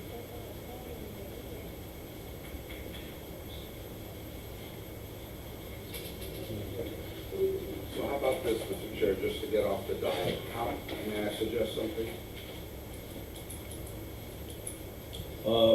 Yeah, just a, Because I'm not even clear on the scope of service. So it sounds like Georgia's out of the running. It's really the two firms that are here today. Maybe we can ask them prior to the next meeting to give us a proposal that outlines all of the services that will be provided based on a proposed flat monthly fee, so that you can compare apples to apples. can we get something that checks all the boxes for both firms that are going to bid this, so it can be properly? And this is what I'm saying, I thought this was already vetted out, and we're not here yet. You'll have to, I don't do recruitment. Gotcha. I just need to be apples to apples, and this is why I asked what I asked. I don't like being caught off guard. Hey, by the way, now this is gonna be another 1,500, another 2,000. I'm just making a scenario. I like business properly as much as possible. And I definitely don't like making decisions, especially when the scope of work is not correct. Me personally, I don't like making a decision on that. Well, we missed a whole meeting, we're gonna talk about that and work towards this date. And that would have been good because that was That another, was a discussion, meeting, not a vote. sure. But during that time and that, you guys could have vetted this whole thing out. So you can look at it a couple ways, so. The board, what's the board say? What do you guys wanna do? I agree with what board member Self said, is if they could get, if Tina can give us a proposal by Friday, we can do an unanimous vote. No, you can't. It's not legal. You can only vote in a publicly noticed sunshine meeting. Well- She can send you a proposal, but you can't vote on it until the next meeting. I know we don't have a lot of time, but could we do this next meeting, or we're basically at the end of the rope right now? You have to ask Mr. Cause Boyd I'll be that. coming in, I mean, I don't mind coming to the meetings, but Marie's not gonna work for me anymore after Thursday. That's why we've been working towards this for months. Yeah. Yeah, but we're here now, and it's like, we gotta do something. For us to vote right now, it'd be so Well, I mean, the irresponsible for you treasurer, to do that right now. the treasurer can be, anybody for, until, I mean, I could stay the treasurer for another month or so while that's worked out or whatever. If we do it till next month, she could put the proposal together, you probably have it by Friday, so we'll have plenty of time to think about it. So then the next meeting, there ain't no ifs, ands, or buts, or surprises, or we're already here, and we have to make a decision, and we can put that first thing on the agenda to get it out of the way. Is that all right with you, Mr. Boyd? Go one more month? Take care of it? It's all right with me, but I'm not sure how long the checks and deposits. Yeah, I think maybe talking See, the across. treasurer, I've never even Thursday. considered that I was getting The extra woman who money. does the bookkeeping is Understood. gone. We have to limp along. We shouldn't be in this position. We gotta do what we gotta do. I I've don't never want, considered that I was being paid anything for being a treasurer. I'd be charged to produce the budget. sure. One-time thing, it should not be spread out over 12 months. It should be, an extra cost to prepare the budget and then do the bookkeeping. Gotcha. So, I mean, half the drainage districts that we used to work for, there's somebody on the board was the treasurer. So I didn't place a lot of value on money to Understood. be the treasurer. I look at it like, do the budget, do the bookkeeping. Understood. are we gonna be good for the next 30 days, meaning as in bills? Should we have any problem? So, again, just lessons learned, team, we shouldn't be in this situation, but it's not good business to do business wrong. So, let's figure this out, let's figure it out, Becky. Utilize all your resources to try to get the bills paid, everything we need to do, if it has to do manually, whatever, let's. That's why I was going to the, sorry, Madam Chair, that's why I was talking about the Quick Pro. QuickBooks Pro, and just start on that. And I had gotten with Marie, so she could give me all the information, Mhm. only because the reason why we were seeking out a bookkeeper at the time, because, like John was explaining to me, that a treasurer could be any one of you on the board. Anyone can sit on the board as a treasurer, somebody that knows our community and knows our budget, that's been present. I'm thinking your buddy on the board, is compensated, I mean, we're probably pretty much doing this as a pro bono already as it is. Thinking anybody on the board. Yeah, I don't think it's a good idea. So But we can nominate you if you like. And so what I'm hearing is that. But that's why we were looking at You the, bought the QuickBooks, Mhm. and you could do the data entry. Yes, I can do the data entry and I can do the checks, and you guys are gonna have to sign the checks regardless. But there, we do need a bookkeeper to do the Understood. monthly financial, Marie, which we could probably pull it from the report, but Marie wouldn't mind helping out, yes. like after hours and stuff, to get the bills paid and all that. Mhm. You may not get a financial report, but we'll make sure your bills and your deposits. Is the board okay with that? Can we make a decision next month? We gotta do something. Right, you okay with that? So let's move like that, John, so we keep this meeting moving. So we'll leave that one for next month. Becky, John, please, and Mr. Ferrell, make sure that we have everything covered and all all the proposals. I don't think they have to be here as well. If they like to, that's fine, but, so we can go ahead and move forward and check that box off. Yeah, and if they could provide Ms. Tina with more defined language so she could get For some. sure, proposals. for sure, for Are we sure. gonna copy the same contract that we have for, John Boy? I don't think I've ever seen, he's been here longer than I have. No. I don't think, if you have a copy, send it to me, and I'll put a professional services agreement together, and I will go ahead and put a scope of services for bookkeeping and treasurer to send it to. Yeah. And then Javier, you're more than welcome to stay, and I know you guys are busy, but if you have any questions, just reach out to Becky, and we'll get something to you hopefully by next. Thank you so much for the time. Thank you. I understand that this is a decision that should not be taken lightly. I'm flexible, you have my information. Here are my business cards if you have any questions or anything. Happy Thank to you all. help out. Good night. Thank you, Tina. Appreciate it. On, what else was I gonna say? No? You know my, I'm not for everybody's important, okay? Thank you. On, he'll go to the next time, I'll follow up. Safe travels. Thank you. Okay, take care. All right, well, moving on to F, if that's okay. I don't know why my name's on here, but anyway, can somebody give us an update on the properties that are wanting to be sold or listed, where we're at with that?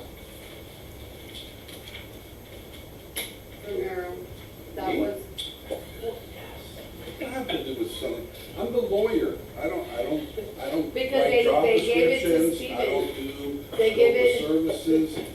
I'm the lawyer. I do legal things. I've let myself do more than I should, and so. Oh, you go to the treasury too? I think at this point, Come might on. as well be. The treasurer well, as they well? asked Steve to, get the properties and everything. The together. process. We Yes, the got process. process for you. So all I haven't did looked at was, the properties, I haven't done due Yeah. diligence, I didn't look at the comps. he was the one that gave us all the information off that spreadsheet So, on the properties that I sent to each of the so, supervisors. so what I'm saying is, so let me speak on it, and I think most of us, I'm not sure if you looked at it, but the, Becky Reed Scott, so somebody locally lives in the neighborhood, lives in Montreal, does real estate. I think she sent us the comps on the properties, Yes, I what the comps are. I think there's roughly in the last couple of years or last 6 months, 8 months, there's roughly between 40 to 45, somewhere in that area, and that's About reasonable. 43. Mhm. I know a lot of us do look online, see what people are asking for their properties. You can ask for $1 million for your property. That doesn't mean that you're gonna get it. She did use the comps, so that's something if we wanna go with that, or if we wanna assume, set a price as well. I think that's reasonable as well, correct, John? If we wanna say, hey, we wanna try to sell it at this number, I don't think there's a problem with that either. So if you do an auction, you typically will put in a minimum. So if somebody said $5,000 and I'm just saying, nobody shows up and they buy everything You have for to $5,000. hit that minimum bid, whatever that minimum bid number is. Right. So just looking at the information, she's got on there 42 roughly for the acre and a half, usually by acre, acre and a quarter, 2.5 acres. I think she broke it down into a different number. I sent the email with all the details. I think she also put down her break, if chosen, I think she put down her breakdown, her commission part of it as well. What, I think it was like 500 per lot that she was asking Yes, it was for. flat rate. Is it 3 properties or 4 properties? I got a little confused when I read it. There's 4 properties. There's, One on Appaloosa, there's one at 1.09, and Okay. then there's 2 at 1.25, and then the one on Appaloosa is 2.5. that's the one, yeah. That's the one. That's the one that's 2.5. So she gave a different price for the 2.5 acre, which makes sense. It's actually Dado. It's But they don't 185. have data. It's It's 185. a corner property. Is that quarter property on Dado and Appaloosa? So as a board, Mr. Chair, you said she charged a brokerage fee? no, I think she said whatever her fee would be like 500 per lot. I Yeah. think 1,000 Did you get it? for the bigger lot. Maybe How it's being auctioned. I didn't, I guess you weren't in the loop, man, but that's not. So it should probably be sent ahead for him to vet it, make sure it's legal what we're doing. and Sure. all the type of problems. I sent That's what it you- to that's all what of you us. said, yeah. Everybody John got was it too? on. John, Steven, That's everybody what you had was on said. that one. That was your advice in the beginning, Mhm. to have a realtor Yeah. realtor sell it, but again, as a board, we can say, hey, we want to try to get get this much for the acre and a quarter and this much for, you know. I thought I saw something about auction. Yes, sir, that's heavy equipment, that's That was coming a next. Oh. Yeah, the Ritchie Brothers. Mhm. But in reference to these properties, we as a board can say, hey, I know that's what, the comps are. Yes, sir. We'd like to see this much, if we can get this much, we'll go under contract. I'm not sure what the board's thinking, but, I mean, we would have to vote on it if we get an offer anyway, right? in my opinion, that's just my opinion, but as a board, we probably need to figure out what is the number for her to say, or do we say, hey, because somebody, I mean, you might get an offer, hey, it's 20,000, I got 20,000. I said, okay, but, you know, that doesn't do anything for us, in my opinion. But the comps are roughly 40 to 45 in that area per acre and a quarter, and then you've got the 2.5 acres. So I'm not sure how the board wants to do it, if we want to put a number out there, or do we want to see what we get, or what you guys. If we want to do it at auction, we want to, could we open, I mean, we could probably open it up, but would it be reasonable for us to just open it up at 40 and then see if anybody goes above that? You probably could, because the auctions online for Henry County, they get pretty up there. Yeah, 'cause I mean, if we find out a minimum, like something that's still, it's not to sell below it, just get at cost, and then if it, let's say it values out at 42, put it at 42, if it goes for 45, we made a little bit. If it sells at 42, well then it's. So, in it's reference, sold. Chris, so in reference to your auction, do they do it, online, in person? Because there's a lot of ways to look at it. And there's fees too. Yeah, of course. Yes, of course. That'll be probably more than the 500, I would think, for sure. Yeah. Well, the fees in that should be included into the base price of the sale of the home. So we Remember, nowadays, you have to tell the the land. buyer's broker whether you're gonna, remember now, it's all screwy the last year, that's the way brokers work. Sure. So if you want to, it's crazy the way it is now, but if you want to attract buyers, buyer brokers, Sure. you have to put in the listing, I will pay X dollar For broker commission fee, for the yeah. successful buyer. Sure. Otherwise, the brokers will say, I'm not going to bring the buyer. Sure. So. I mean, to be honest with you, I know you gave some advice, but right now, you don't really need a broker. I mean, we can get what we want to, at a reasonable price, without paying middle people. That's my personal opinion. The only thing a broker brings is the MLS. It puts it on a big shake, you know, so that you attract the widest. That's the only thing a broker Right. brings, is you get your, if not, Sure. you can put a sign. But there's a hope fee, someone drives by. but there's a fee for that, so I'm not against that either, but there's a fee for that. But the thing is, right now, anything at a reasonable price, if we wanted to sell any of our properties, the acre and a quarter, the acre lots, whatever, from 40 to 45, anybody in their right mind would gobble it up. Those are, that's easy. I just don't know what the closing costs would be, because there's some costs, right? There's some taxes, there's some, origination fees, dock stamps, blah, blah, blah, this, that, and the other, and the title company. But anywhere between 40 to 45, you can knock them all day long. You can sell them all day long without So any you're saying problem. it should be a little high. I'm just saying, if we want to sell them, we get in between the 40 to 45K range, I think they're gone, they're moved. Except for the 2.5 acres. The 2.5 acres is a different story. We definitely wouldn't want to sell that at 45. No. People routinely bid below this price, not so much above. Well, that's what I'm saying. If you put it out to a realtor, or a broker, they're going to bring you back offers. Hey, by the way, this is the offer. But if we tell them ahead of time, say, hey, I'm wanting 45K. Don't bring me any other offer besides 45K. We can do that, but that's something, however you guys want to do it, doesn't bother me. Yeah, because I asked a question a while back, like with surplus, let's say we buy 100 loads of dirt at $100, we can't sell it below what we originally paid, but if the value is if it's at 40, does that surplus it's almost like surplus property for us, do we sell below the value of it, or we still have to sell at or above? You have to sell at market value. Yeah. Market value in real estate, and that's the comps, Yeah, the comps are around 40 to 45 right now. The real estate market is fluid. So that's what I'm saying, as a board, if we sold it, if we asked anybody to sell it in that area, we wouldn't get 45, because after the taxes and paying some fees, it'd be what, 40, 42, maybe 43 if we sold it at 45, give or take, something like that. But is the board willing to, you know, my question to the board is, what is the board looking for at the end of the day, what to bring in? Yeah, I mean, because part of the reason for us doing that is to be able to put back in for like our road maintenance and stuff to pave more. Absolutely. And, you know, Honey Club and that took a big chunk, so now we gotta put that back. So the more time we're holding on these properties, it might, I mean, if stuff goes down, then Good question. maybe, 40 might be down So- to something less, so. And Chris brings up a great point. So we can be greedy and say, okay, we want 50. Okay, but at 50,000, we can have the pick of the litter out here. I don't have to pick up Central Counties. I have 60 other lots that I can buy at 50. So that's what I'm saying. How long do we want it on the market? Do we want to move it and still be in the market value, or do we want to say, hey, you know what? I want 50, and it sits out there a little bit longer. But in my opinion, they've been sitting out there, so I don't want to lose anything. You know, we gain, but, you know, if it sits, it sits. But I see what you're saying too, you know, let's put it out there to the bidder. So, as I think Chris said, you want to do auction, or do we want to use a broker? Either way, it's fine. I think with the auction, we have to have a number though. Hey, it can't be below this number. We have to know that number, and then if it goes above it, great.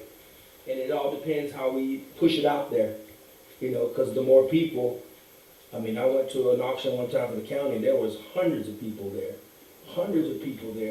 looking to buy a truck. Everybody went for this one property.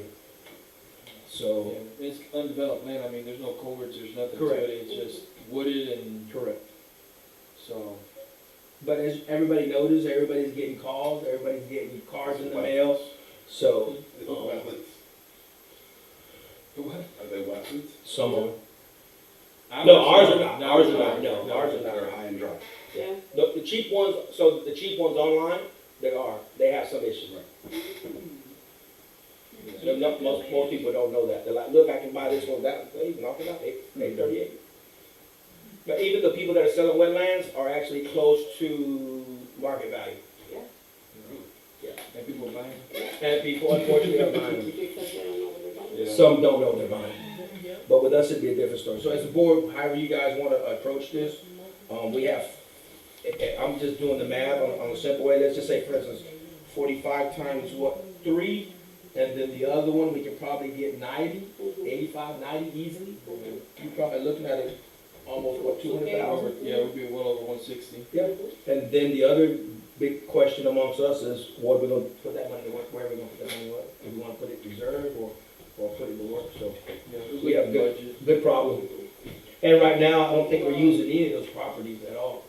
They're just vacant. Even in the future, we even looked at like location there, even if Montrose is developed out, they're not in a prime location. Absolutely. They're in terrible locations. I guess that's something that they acquired through the county years ago. And Probably. they just, you know, and might as well get what we can out of them and then put that towards But- resurfacing some roads or doing something towards a big project. I didn't think about what you were saying because I heard how Becky was talking about using a realtor. I mean, right now, Chris, to be honest with you, doing an auction might bring the higher number. We just gotta figure out what's the lowest we wanna go, and if it goes over, as long as we meet It's all profit. our lowest number, I mean, we can legally do that, right? We So- can do it.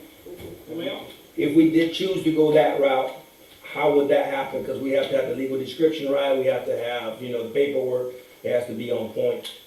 Well, regardless, you have to have the legal, the seller's gonna, title commitment, there's no taxes, so, and I'm not sure we pay taxes on this. I'm pretty sure we With, get, well, once we just sell, the mosquito and I fire. think once we sell, I'm pretty sure once we sell something, we're gonna have to be hit with something. But the only thing is, We don't. especially the $500 fee, a auctioneer's gonna charge you 15% more, you could possibly up to 20. But they have to, see, the broker, all they do is put it on MLS. Yeah. Auctioneer has to take newspaper ads. Sure. They create, nice flyers, because they're incentivized to get as many people there, because they make money if we make money. Sure. So what about another way to look at it, board, is to say, we'll have that same mentality. Let's say, for instance, we do get a broker or a real estate agent, whatever, and then after 2 months, that real estate broker brings us, these are what, these are the offers, correct? Or clients that they're bringing. Correct, these are the offers, and then we say, you know what, we like this offer. The other thing I would ask, so we don't play games, is if we do go that route, is that they have proof of funds. Yeah. So we're not playing games, you know what I'm saying? They have proof of funds, boom, they show it, they're already, you know, they can really make it happen. Yeah. My son was looking for a condo recently. There were realtors, you couldn't go see the condo until you showed proof of funds. That'd be the wisest thing right now to do. It's not uncommon. So, you know, one thing you could do too is you do a 3-month listing agreement with the broker. And if good things come out of that, great. If not, then you could look at another option. Yeah, I'm sure. I don't know if the broker will accept the 3-month, even 6-month. Yeah, I like the realtor idea, because whoever we hire as our realtor, they'll have to come before the board and say, It's the hey, cheapest way yeah, for sure. they'll tell us, hey, we got We these could try it, people. and if we get something what we're asking for, if not, then maybe then the thing is then go to the auction and hope for the Right. best, and then if it's 15%, then, you know, we might luck out. Hopefully people really wanna buy property again soon. It's Yeah, gonna cool down a little bit. Yeah, I'm in agreement on that. We missed our market. We're 80. But we're here where we're at now, so. Do we want to vote on that? Do you want to vote on that? I don't know what, You have a motion? huh? You have a motion? The vice and the chair's not here, so Yeah, I mean, I you come know, out of we- retirement. You have a motion?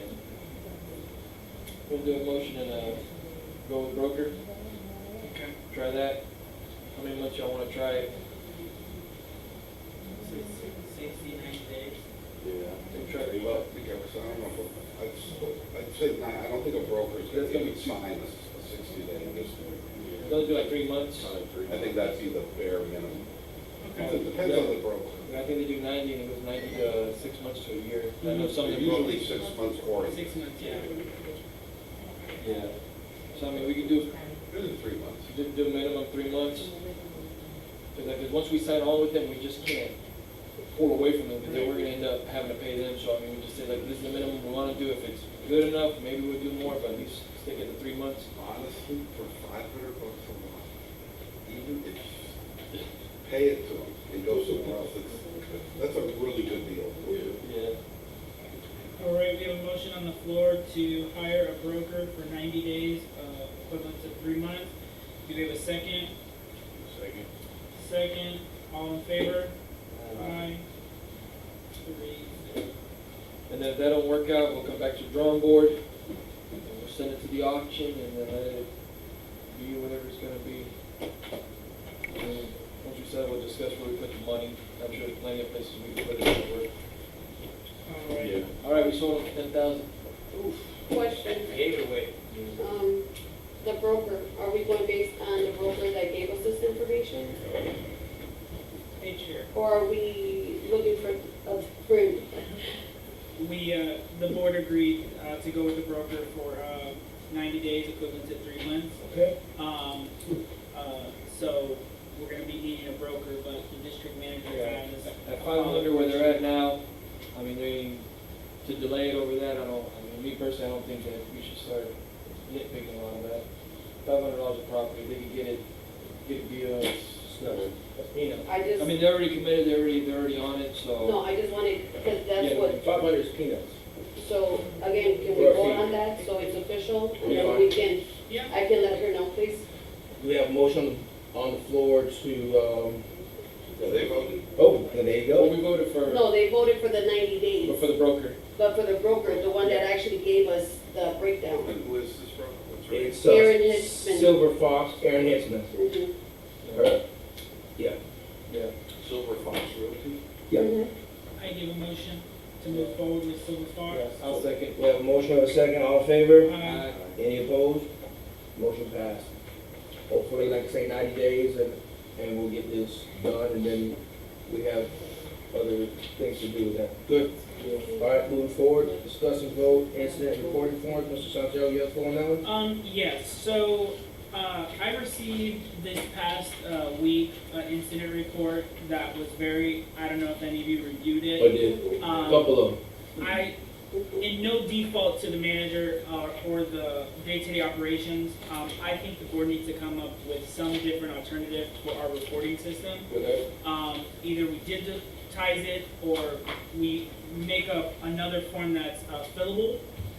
Sometimes I can read all different types of languages, but there was one abbreviation that I could not read for anything. It looked like decipher, it looked like So, scribble Excel scrabble. spreadsheet, something like Yeah. that? Okay. PDF form? And I didn't get the photo, I ended up calling the office did send them over the photos, there was something that went with my email.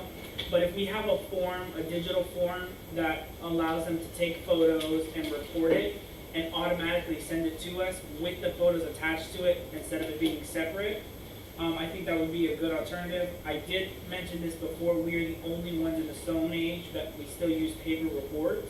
I haven't seen any government agency that doesn't have an app that's like, take a picture, document it, and then all their supervisors are aware of it. Okay. So I put this on the agenda because I've been receiving these incident reports, and I know everyone has as well. Sure. And I've gotten to the point where I'm going through and I'm like, I want to be able, and I don't know if this is for you, this is just me speaking, if I'm reading this report, to put myself there in that exact spot visually while I read it and while I see it. I've dealt with many different reports, and our report system is, like I said, the Stone Age. So you wanna see something on the Excel spreadsheet? or No, something? I'm saying, What do you want there? there's different there's either software that we can find, Insert report software? or if not softwares, a different type of format that's more intuitive than what this is. One like this one, this is better than the handwritten ones.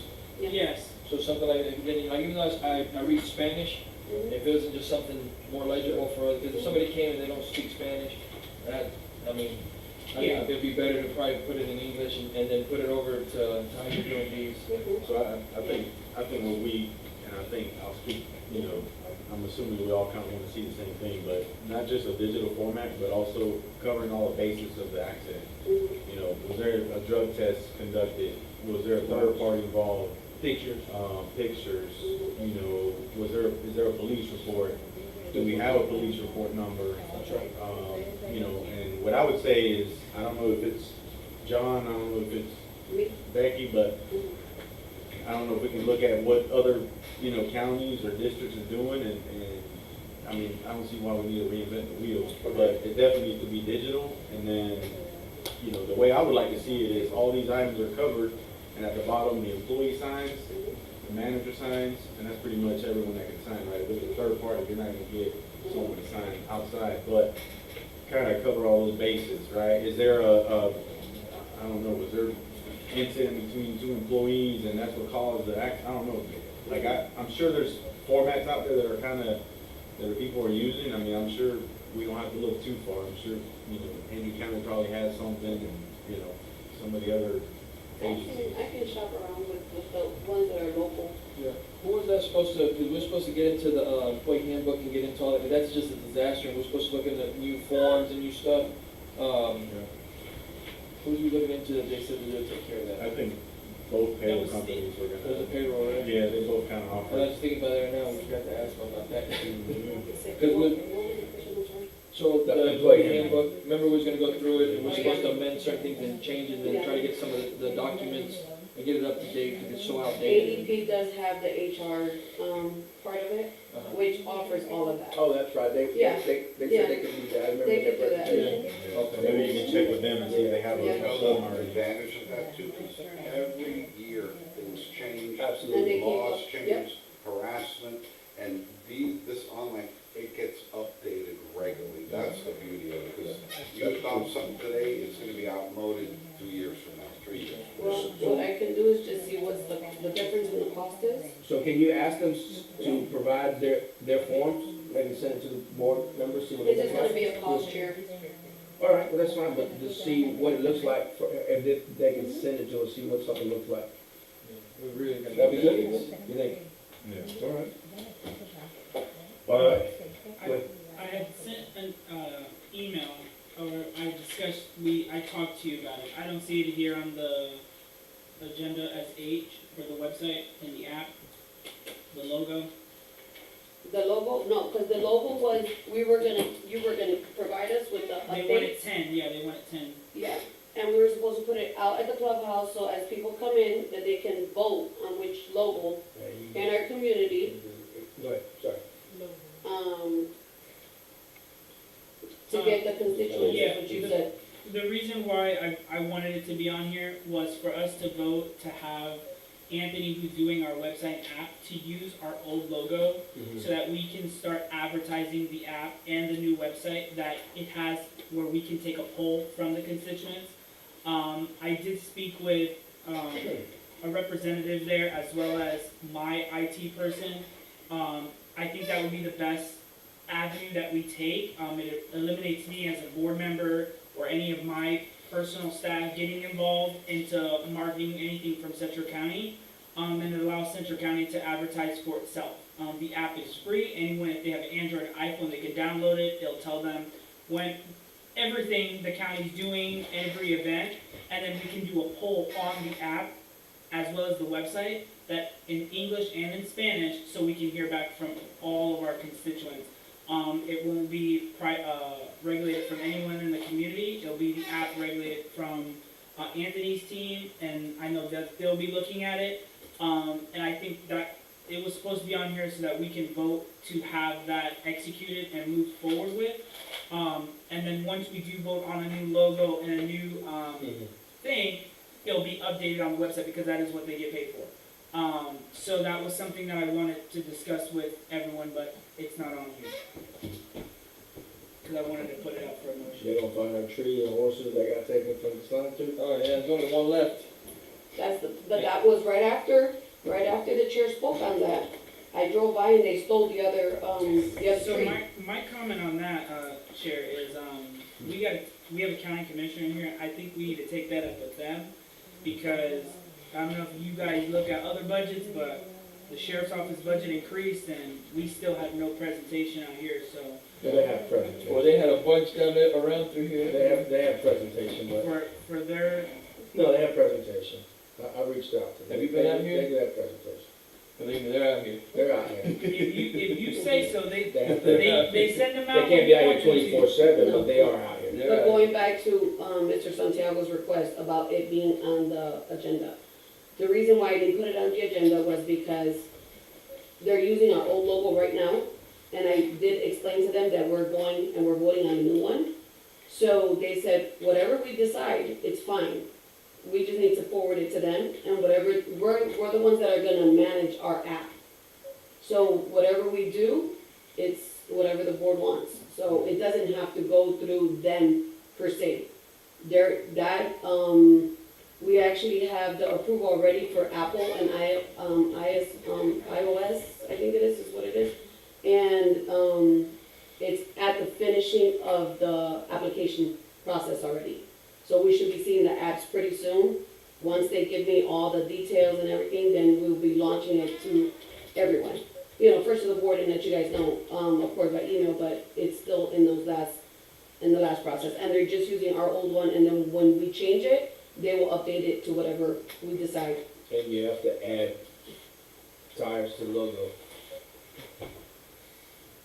Tires. Yes. They're everywhere in Montero. The You dumpster. gotta add it to the logo. Yeah, but I was gonna say, I'm gonna get a sticker that's from back in the 1970s when we became a member. You remember the old, Oh, yeah, that's right. it was, I don't even what, so you used to see like off of, Promenade, it had like big, pyramid. Sure. You used to have that, and then you had the walls, you say Montero Ranch Estate, so there's a sticker that was made back then, there's a guy that's gonna give it to me. Well, that's cool. So, it's an original design that's made by Pan America. If we take it, it's original. That's Yeah, cool. So, yeah. and most people don't even know that was there, so where the Montero sign on each side used to have, you say Montero Ranch Estate something, and then you had the big pyramid there, and then it got taken down. That's cool. Well, it is nice. So, and I think that'd be something probably better, because it's original, it's old, it's 1970, and it's what used to be there, it's not there no more, but it'd be something interesting, so we could probably get it, scan it, and get something, if anything, get something mocked up pretty close to it. Right. Anything else on your, No, that was it. Everything else I already. Appreciate it, man. Thank you for, bringing that back up. All right, moving on to the report, manager. Can you go ahead and go through everything and then we'll ask you afterwards? I mean, you guys have been receiving our weekly reports. Mm-hmm. I was behind a few of them and I caught them all up with you guys, okay? Numbers wise, as requested for miles and, dirt roads that were done in the month of, from March to April, okay? And that,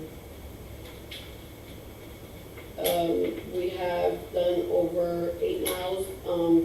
As you see, we started in the Woodland area, as you guys requested, to, start with the cleaning up process to get it ready for the swell project, as you guys requested, for the board. We did clean out, we're at the last bit on Elk and on Canal 9. I did want to bring this to the board. There is a 48-inch culvert that's in the smack center of Canal 9. And what was stated from prior management, Go ahead. it's not on there. Is that on there? No, it was one of the last pictures and it didn't want to download. Okay. But I do have the picture and I can, long story short, it's sitting in the canal and they stated that it was brought to the board way back, I don't know how many years. I don't have any evidence of it. I would have to actually physically go and speak to the owners. The one owner, which is the one with the big story, right on the corner of Siboney and Deer, that they had like a steel structure building and then they made it a house. The older couple that lives there. Yeah. Well, that property was adjacent to the one across. And they put it so because then they could travel over Oh, it. I know which one you're talking about. It's a small one. What's your name? I think it's Bells. So I know for a fact that that's sitting right there and the actual culvert, So that Here. culvert, that's one that crosses over and it goes north and south. So I think that, yeah, so that culvert was put in years ago. I'll send it to you guys. So whenever Mike Yates worked here, that was an old culvert that was taken out and put there, and that's for him to cross over to the neighbor's house. That's why that was there. So that's really, it wasn't supposed to be in there, because I'm sure in the design plan, you're not gonna see anything. No. Because it does serve no purpose, but Mike Yates used to live at that house, he built that house, he was a Central County, employee and mechanic. So, because that was the thing that we brought up years ago, whether we should keep it or not, and the only thing it does is cross over to the property behind it, but besides that, it's just a restriction. Yeah. And it doesn't do that. Okay, so, I just wanted to bring it to the board because we were gonna remove it. Yeah. But honestly, it has no reason to be there. And if it collapses, it does nothing but restrict it. Correct. So, and that's, and we've been working, just a rundown really quick. We've been with grant committees with Henry County. Mr. Dobbs will update that on his report as well, so I'm not gonna go into many details on that, okay? Have you guys seen a lot of still trash? We've been, any roads that we're working on as well, we are boom mowing and cutting the swells as well, not cutting, mowing the swells, let me say it that way. And Mr. Dobbs did give me, on the swells, the actual cut 1 and cut 2, and he's gonna speak on the On the difference between the cut one and cut two. yeah, and not only that, but, the elevation of the road and how that drainage, all that property over there on the, because we want to start in the swell project in that area. And he's the one that's actually putting that, blueprint for us. I'm saying blueprint, but you know, Yeah. all that for us. And we're working with also, Ernie Surveying, that they're helping us with the elevations in the process. And I've been forwarding the information with Mr. Dobbs. He's been hand in hand trying to get this together so we can present it to the board properly, and have the scope of work and everything else that's gonna, take place on that. So I think that's one of the biggest things that you guys requested. And tomorrow I do have a, inspection tomorrow with, the health department for the pool. Pool's looking great, everything is working. We had a little hiccup with a check valve and a little hose. You could barely tell when it was leaking, so we got, everything is done. And if you guys will see it, we've updated a lot of stuff in. that area. We changed, the furniture, the chairs and stuff like that. It'll be nice. We will be opening it at 1 p.m. in the afternoons after the summer camp in the morning. They'll enjoy it, and then the community can come in after 1. It'll be open. We'll have it open to them, and we'll have it advertised accordingly, so everybody does know that it will be available to them. Before, we used to have it closed till like 3, until after the kids were all gone. But it will be open for the community after 1, so that they can also enjoy it during the day. We get a lot of rain. We have a very dry season. As you see, we did have that fire. And it was, on the property behind it had a lot of fires. And those are what we're seeing inside our canal system. There's tires everywhere, and they just keep dumping. And Same places, just everywhere. just everywhere. It's just everywhere. It's just everywhere. We cleaned them out and we've gone back, and it's just all down the canals. One just did it all the way down the canal. Like they went down one of our easements and they went dumpy. That's what they did, you know. And now that the water level's down, you can see it even more, yeah. The other ones, you could just see it, you know, surface if they got it on the side, but now you can actually see it. Of course, we've mowed 111 miles in mowing, and that's with the canal banks, and that's from perimeter in Appaloosa all the way up to the woodland area. So, Last month? yeah, yes, sir. Because we have the 2 mowers, and so, you know, we're trying to keep it so that way when it does become rain season and we're actually able to get closer into the swell since it is dry, we don't have to use the boom mower to do that. We can actually go in with the mower. Unless it's like towards a wetland area like Arboleda and Horse Club. Yeah, and you have the fish farms and stuff like that. That's always wet, so that's harder to get into. But everywhere else that's fairly dry, it's easier to just use the mower. If it's an area that's still wet because of wetland or just the drainage from other fish farms, then, you know, they won't go through there. We've done, I did the random drug testing. All of our employees did pass. I did want to bring up to the board that I will be sending you guys individually some results in regards to we spoke about this, about the, they brought up for the working with children with the tennis and stuff like that. And I just got the results. And I prefer not to share them in public right now. I prefer to send it to you guys. You reference your employee? No. Community members coming. Remember they came to Oh. present the tennis? Gotcha. Okay. And so, you know, caution for our children at all costs, background checks. So, you know, it wasn't the person per se, but someone that they wanted to help. And just making sure that we're taking care of our community, our children in our community. Sure. So we, you know, that's one thing. As far as Mr. Dobbs is gonna touch a lot on the engineering process with the different grants, so I'm not gonna touch on that. Our burn bans have been up. Somebody did take the one that was off the flagpole and they dragged it beyond. We found it in our property. We pulled it back, we put it back.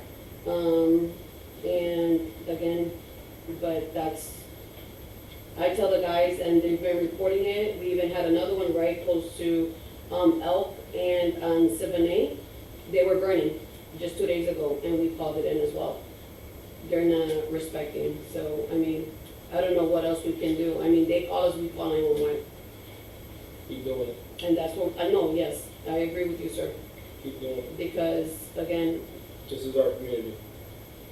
Unfortunately, some of the people that are moving in doesn't know how fast and how bad it can get, especially because this is on a volunteer basis. And if somebody's unfortunately going to destroy a lot of property if they don't cut out these bad practices. But it definitely is our our responsibility to make sure that there's more signage, word of mouth, as well as, I think I've seen it on the board as well. Yes, So that's sir. a good thing. Yeah, and I even did a Facebook post like with when it was burning, just to tell the community, listen, you have to awareness, you Well, know. the other thing I think we need to publish to the community, a lot of this illegal dumping. So for instance, if that lot didn't have all that in there, it probably wouldn't have been as bad as it looked Mhm. and what they experienced. And then the challenges that the firefighters and everybody that assisted on that, but they really couldn't get in that property because of all the mess that was in there. So that's And our Easter event was a success. Good. We had over 600 people. good. Yeah. Many new faces. Many new faces. More children. So, I mean, we know our community is growing and it's changing, so, but everybody had a good time, so, I mean, that's it for me right now. If you guys have any questions. Good. Board, anybody have any questions? I have a question. At the clubhouse, the equipment shed that we have, I know we voted on moving it and then opening it back up to where there's more sitting. Yes. Is there any plans for moving that, or is it kind of on hold for now? or- I just put it on hold for right now because we spent a lot of money on our resurfacing. Yeah. So I just kind of held back on that. Yeah. And being that now with listening to what Primera said about the permit for what we're gonna do, with South Florida, we also need to have that money available. And I looked into, fencing, which was required way back when we started the process with Emilia and stuff. And it was very expensive, and we're trying to look for other ways of either using boulders, that it's just to prevent anybody to go. And even then, You it's make a reference, you make a reference to the reservoir? Yes, sir. Okay. Yeah, because it's a Southwest Florida permit, so we have to comply with whatever they're gonna ask. And Yeah. alone with that was, it's 700 miles. Yeah. And it was every 200 feet. If I wasn't wrong, they wanted a sign posted, no trespassing. And the chemical room is still falling apart? Yeah. Yeah. And that's something we gotta start prioritizing. That thing, I mean, you can see the concrete's cracking. Sure. I mean, it's about, it's gonna end up hurting somebody one day. That's, yeah. We definitely don't wanna wait for that and kinda like start to prioritize some of this, put some money towards it and get it fixed. And that was part of what we had, you guys gave me permission to, get, the engineers involved, which was the $15,000, to do that in phases. And we spoke about that, to do that in phases. Just words to the wise is, so for instance, I walked in today, you got sulfuric acid, which gas is off, you got bleach, which gas is off, you have the HTH, which definitely gas is off. So I think the better thing would be is not to be fully open, but to have it open to atmosphere and let it blow, but also the most important part is the right coatings to go on the concrete, and then put every 5 years or whatever, the 2-part epoxy or whatever it calls for, because the gassing is going to, anything metal in there is gonna attack. It's gonna attack, so we have to be wise. So when we do design it, that we design it wisely. But there's a few good, we're not the only ones that have that. So there's some pretty good designs that we can do to make it happen and maybe not be over the top, so to speak. And it still serves a purpose. And even that pool, I mean, that pool's been in, Chris, that pool's been in. Oh, that's from day one they started that. If you look Exactly. at the brochure, it's in it. Exactly. 1974.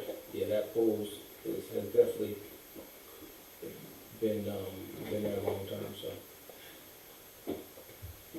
Any other questions for Mr. Manager? I got a few. As well. So going back to this well project, I know we talked about it last time, I don't know if Dobbs has an update on it, but, you know, we approved to start with the woodland, but we were also gonna look at priority list. Is that something that you guys kinda worked on in the last 2 months as far as, you know, because we talked about, you know, basically the whole community, right? And prioritizing what are the worst swells and kind of working it that way. So if we get, you know, someone from the community says, hey, why are they working out here? And they haven't, you know, no different than you know, when we do the millings, right? People come in and they say, hey, I don't know why you put millings here, or there's only one house there, right? So if we can kind of come up with a list, I think we talked about that. Yeah, which the priority was, and you guys all agreed, it was the woodland area. Yeah. We're Yeah. still about Understood, but what I'm saying is, what I don't want is, so once you guys are done there, Mhm. you wait another month and say, hey, I'm waiting for the board to approve another priority, right? I got you, That's yeah. kind of what I That was, is, yeah, yes. that's what I'm looking for, so that, Okay, not only for us, but also for the community. If someone says, hey, why aren't you working on my street? You're gonna say, look, you got the best swells in the whole community. mhm, Unfortunately, you'll be the last one, right? Right. And they can go look, they can go kind of, oh, yeah, that Mhm. makes sense, you know? I So- mean, people understand. If we explain the process, I think mhm, they'll understand. correct, I agree with Because the you. one thing was bringing up is that there was like 4 foot of water on that road, and there's a lot of people that couldn't even leave, so Sure. that's what I'm saying, if we Sure. could even elevate the road, at least to give them a way to get out. Correct. I mean, the swells, I don't know if, the road's gonna have to come up a lot, I don't know if it's gonna have to match, any of the paved roads, but if it does, the swell's probably might have to get filled in too. But once we figure it out, but that's something that'd be good for them to start, raise it 2 foot, so instead of being 4 foot, it might be 2 foot of water. Cause I mean, in an emergency, then they can't get out of there. Yeah. I mean, you live down that road, so you see their cars are drowned out there. Yeah, So if you have a small car, you're pretty much stuck. Even fire department, the vehicles, if they are in law enforcement, if they had to go down there with their SUVs, I mean, I got a big Dodge and I ended up hitting my fan and tore up all type of stuff. My truck's Yeah. big, so, Yeah, I mean, we gotta at least do something to help them evacuate if we Yeah. had to. yeah. And then my other things, so you mentioned mowing earlier. Yes, sir. I don't know if somebody different did the mowing this time, but the way it was done, I think that's, It's the at same least person. I'm happy with the way it was done. Yeah. Because I look at like little key details, right? Like there's one house that's pretty close to the actual Woodland Road, and he never cuts his culvert area. This time the whole culvert area was cleaned, and I mean, I know you guys are prepping for the Mhm. soil project, but I feel like we should make sure we get those things, whenever we're going, Well, as much as the equipment allows. yeah, well, this is the thing, we're not supposed to come in within the culvert area with the mowers. Because if we damage it, then we have to replace it. So in our, Mr. Romero came up with, the culvert, agreement, what's our responsibility and what's the owner's responsibility. The owner's supposed to keep track of that, their culvert and within those 6 feet, within that. Around that. And you don't see that. Okay. And so what we did is, because we are prepping for the swells, Yeah. making sure we're cleaning, not only digging your area though, and as we were doing the roads, we were kind of cleaning out those as well. No, it looks good. And, yeah, and so we were trying to kind of clean that, Yeah. clean it up and making sure so that water's flowing like it's supposed to, And, listening to the experts in the matter, the swells are just to hold water and then to eventually dissipate into where it's supposed to go Yeah. to. So, but from priors, you've seen that the culverts, Yeah. some owners don't even touch it, No. And I can make a suggestion about it. So what we used to do prior to June, we used to go down every road, and you take one of these, and you write down Honey Plug and Arboleda Breeder, you go through there, and you go down, you see how many culverts you have, 1, 2, 3, 4, 5 on east, west, and then you rate them. So then whenever there's flooding down there, you already know kind of like what's the problem, so somebody says, hey, there's flooding down this road, you can go right to, say, Arboleda and Honey Plug, there's 3 culverts, east side, there's a bad culvert, and it kind of helps you with a lot of delay time. And then if you catch it earlier, it'll save you a lot of headaches. I mean, it can be done in a couple of weeks. You're just gonna have to put somebody to do it, and then you just start rating culverts 1, 2, 3. Good, okay, and then terrible. And that's kind of what I've done with the maintenance, the guys that are picking up trash. Their job is to, as they're going through, look at the culverts Yeah. and to report it. I even have them spraying around the tall ones. The boom mower came through, I told them, go ahead and mow it. If you guys got the shovels, go ahead and clean them out, so we at least are getting that done. And we are targeting it that way, and they're picking up trash at the same time, because they're going down the roads anyway. Yeah, if you get a big old list, it'll be just like your roads. If you went through all your roads and said this one's good, this one, it'll save you a lot of time. Yeah, I It'll be very organized. In the long run, it's a little bit of work, but believe me, it's gonna help you a lot. And that was the other thing that we brought up with the GSI mapping.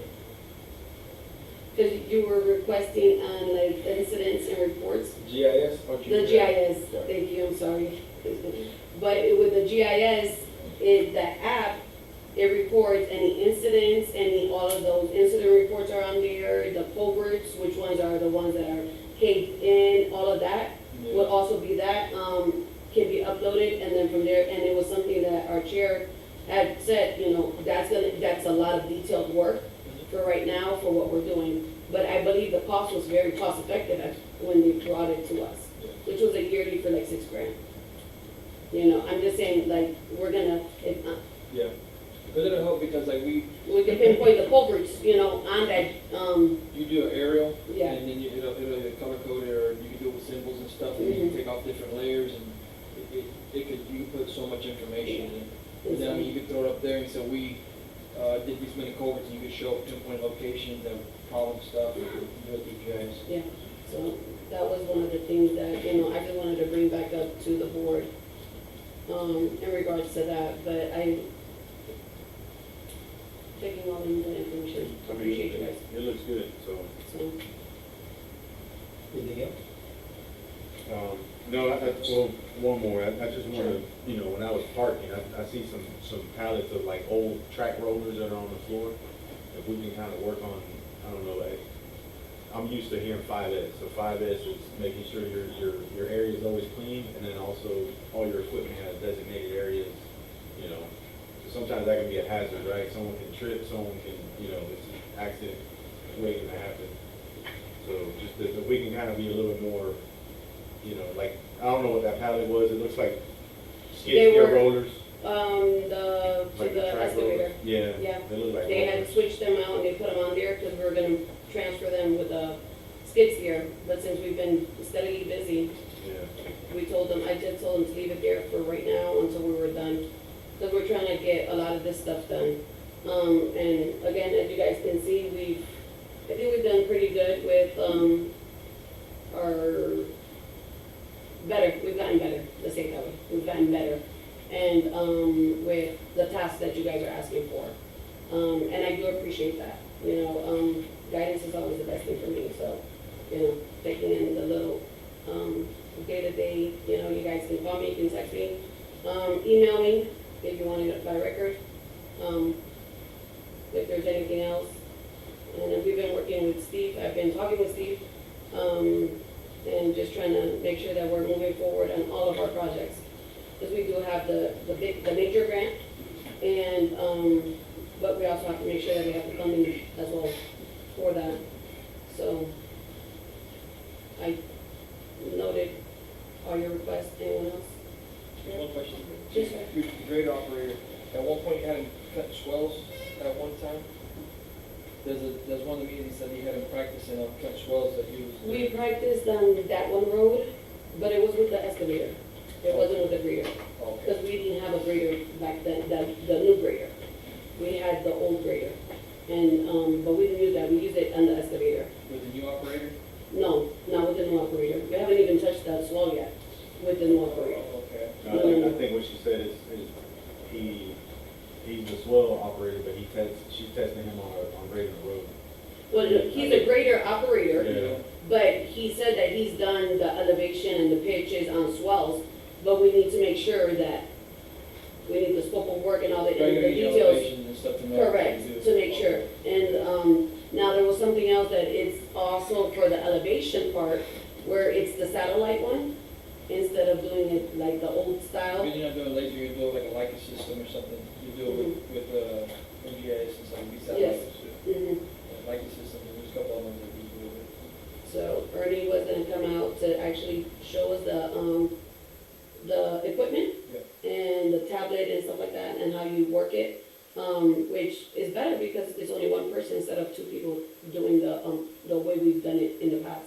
Yeah, because as long as there's not like a lot of cloud Trees. coverage and there's trees and stuff, there's other systems you could hook into and stuff. I mean, you could take it, you could put it on into, you know, Correct. you could incorporate it into AutoCAD and all that. Mhm. So that's what we've been looking at and trying to advance with what's going, updating in our area, so. It's a cool system. It's really, Is it? really nice. Oh, yeah. As long as you get signal, Mhm. it's really, really useful. Anything else, Mr. Cortez? No, I'm good, thank you. All right, Becky, if we could, on the monthly, can you give us an updated road list, have it presented to us Yes, see where we're at, yes. the complaints coming in and the areas that we've attracted or taken care of issues. Yes, sir. Then also, millings, are we out? Yes, So all we're using now for any kind of call would be, we're targeting all the dirt roads, and the grader operator, he's actually, he's really good on those roads, on the dirt roads. okay, So we're actually, able to target more. He's been working on data, we worked on data. I do have people that are complaining because people are writing still. And I did pull, someone over and I'm like, you need to get that off the road. I said, I'm gonna call the sheriffs. He went right back home and I'm like, you guys are messing up the road. It wasn't like he was driving softly, he was, and then they threw an officer's name out there and they said, oh, well, we go right as long as we're not. And I'm like, well, that's not what it's called for. If you have a golf cart, more than welcome to. Four-wheelers need to stay off the road. And he wasn't driving soft. He was going at least 45 on Dado. So, So like all the roads that y'all are doing, are y'all just scraping them, or are they scar firing them back up and relaying it, wetting it, and pounding it back in? Or- yes, So you're doing like kind of, he's rolling it over. He's rolling over the roads. yeah, but they're ripping everything up, or are they just kind of just scraping it down? No, Just taking off- he's taking it, he's not taking it all the way down. So you're just kind of like scraping it, And moving some of scraping the it, material yep. around? Yep. And then wetting it? And then we're rolling it. So it's compacting it really, really well. And some of the older roads that had the bigger rocks, Pulling them up and knocking it's pulling them down? out and knocking them down, and then it's rolling it, and it's really nice. Yeah, and now you have a bigger roller for that. Correct. So back We- then, that well, other we- roller yeah. couldn't pound, couldn't bust it No. up. Oh, that's the other thing, you'll see that, I shared with you guys the auction list. Mm-hmm. Richie's brothers are the ones that actually came out, and I gave them, we sent them the pictures and everything, we sent them the list, I sent you guys a list, for you guys to look at. And so they're willing to do it, they gave all the details, so that's something for the board to actually, if you wanna go forward, Can you, I mean, I've dealt with them before, that's why I, Mhm. you know, gave you the contact info, but, you know, ultimately, I don't know how we used to do it before, but they got a world presence, it's a publicly traded company, they're pretty big, but can you ask them and see if they can give you an estimate? he gave it, he gave did, it. Was it on there? It's in there. yeah. Oh, okay. Gave percentages for under a certain amount, over a certain amount. Mhm. I saw the list, I didn't see I'll look at it again. Yeah. You scroll through it, you'll see it. You've got it broken down. Commission fee and what percent, this, that, and the other. Yeah. And the estimated cost of what he thought he'd be able to get for it as well. He has it pretty much written out. Mhm. And the excavator ain't on the list either, right? Oh, you're gonna hear. Yeah, The it's on there. excavator's on Yes, sir, Yeah, there's 108,000, fix it. yeah. But it's not really more than that, so, Yeah, according to what he's talking about on his appraisal. so that's, All right, Becky, thank you for your report. I don't think we have anything else. Moving on, engineer, Mr. Dawes. I'm sorry, Mr. Chair, do you mind, I'm still recovering from my knee, can I go? 'Cause, Sure. I got one question for you, boss. Yep, before you leave. Mhm. I don't think we voted on Culpeper and Turkey awarding the RFP. They made a presentation, but I don't think we voted on and it. Hate then to that's go what I was backwards. saying earlier. I thought they were voted on last month. Last month we didn't have a meeting. In The one February? before that. No, They voted I on, don't recall what I did yesterday, to be honest with giving them the contract, Yeah, in Yeah. February? yeah, in February, February. yeah. Okay.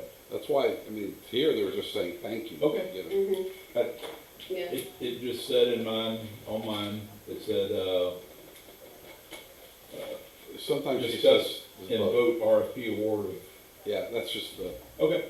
we're gonna, it was really just, yeah, it's the, yeah, we were here in February. No, you weren't here in February. Okay. you. You were out, You were out, yeah, but I was here, Okay, yeah. that's why I don't remember. You were out. That's why I don't remember. So go ahead, John, if you need to leave, yeah, I apologize, I just gotta elevate. So, Safe travels home. thank you, just, the ERP, as we discussed before, I think finally, we're coming in for a landing. We are gonna negotiate some of the conditions. You know, we talked about like the fencing. It's gonna be a really big number. I'm gonna try one more time to have them back off a little bit on the fencing, the extent of the fencing, because I don't know much, I know it's expensive.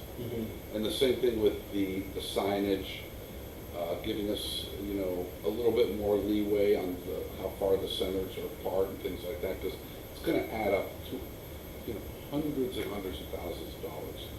So, we've made a lot of progress, because, you know, the mitigation could have been high if they wanted us to do plantings and things of that nature. So that's very good. Work, as always, working with Becky on some personnel issues, job descriptions, the auction, the property, and the Roger Cotton letter, and starting our fact-finding investigation. Becky gave me all the photos, which I have on a thumb drive. As I said, we'll bring back a recommendation to really, you know, the letter just says, you heard us, but it doesn't say how, to what extent, and what they want. And I'm not sure there's justification for giving them anything, so we'll see where that ends up, and we'll bring it back to you. That's okay. Thank you, John. So, Scott, you want to go ahead and do yours? Sure, we'll go through Mark real quick. Reviewed and approved 8 electric permits. We reviewed the culpepper interpreting the awards. The benchmarks have been set and documented them for reference. Attended the Hinton County grant update, and then I attended the resiliency grant update and told them that we had an engineer now to do the design, and so they've been updated. And as far as I know, you've been giving them the money, the replacement of the culverts and all that kind of Yes. stuff. Yeah. Have you received any of that money yet? No. No, they're actually, because they changed several times in Tallahassee. People have changed positions. So then the inspector that was supposed to come out, she went to a different department. And now that's who, Aiden, his name is Aiden Foreign. He's in our area, he's supposed to come out and actually do the inspections of the culvert that we've changed. It's finally picking up and moving now. Do you know how much we already spent so far out of our budget on that? That's supposed to be reimbursed? Yeah, well, just remember, it comes from 23, 24. So it's been a little bit, close to 60 to 70,000.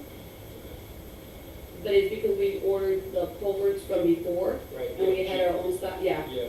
And so the same people that we use, they're the ones that, because we buy it by the footage and they're a lot less expensive, and they bring it from Georgia. So, and we've had a good relationship when it comes to the culverts, so. And, I mean, we've kept the cost down because of that, instead of going with local vendors and stuff that are so much more expensive, so. Okay, so in April, we reviewed and approved 3 electric permits. Again, Henry County, as we discussed, when culpepper interpreting was here, Henry County passed Water Management District. We've got 12 culverts or 12 pumps in our permit, and we discussed that. Again, there wasn't a whole lot of update, since we have the engineer hired.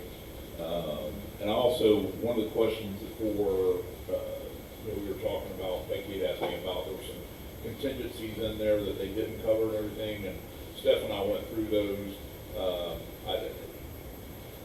And he and I agreed, we don't think we're gonna need those contingencies that he excluded out of there, so there shouldn't be any additional costs. So, I'd asked him to add a biologist back in and all this kind of stuff, and he did that. So other than that, I think we're in good shape on that. Should be a good project. And the Canal 13 elevations, we finally found in the permit, all the canals, they have a 5-foot bottom width at elevation 12. Okay, that's 12 NGVD. So I got from Hal the conversion to an AVD, so So that would be, you'd have to subtract 1.4 from that. Yeah. So, you know, I said, hey, what's conversion? He goes, well, it depends on what part you're in. And I'm like, no, just, you know, he was like, it was 1.4, and if you're at the north end, you got it 1.4, you know, 09, whatever, you know, 1.4. So, Which everybody's converting, even the district, they're converting to Yeah. 88 now, everybody's gonna wait from 29, so Yeah. somewhere down the road, we have to go, because like even the Right. staff gauges that are going in, yeah, are they being put in at 29 or 88? 88. 88. 88 of it's okay. Yeah. Mhm. And the other thing is the elevation of the roads in your permit are elevation 24. Oh, Mhm. They're 24 in GBE, so which is 22.6.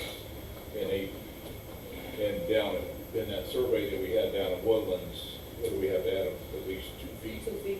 yeah. Oh, easy. Mhm. So, yeah, I mean, that's just gonna be a big expense to bring that up, but, Sure. yeah. We'll get that cost and get it to you. Yes, sir. What do you think now, I was speaking with John about it one time, I know that, I don't even know if y'all can find anything as close to it, but originally, the ditch was closer towards the, The back of another property. yeah, and then they're moving it. And that's one thing I was telling John, you know, that just with everything that's going on now, with all the legal stuff going on and stuff, like us moving that over, does that have to go back to original design plan? Because now it's moved way over, and I don't know if that's gonna cause a problem. And then once you get toward the end, you know, there's a lot of muck and stuff there, and I don't, because I looked at a wetland area and it doesn't fall within it, it's bordered to it, Right. but then again, you know, it's to make sure that we look at that type of stuff, because once it's done, it's established and it's in, and then somebody decides to come in and review it, Right. and then it's gonna be outside of what the original design plan was, and then we're gonna be in a whole mess of trouble.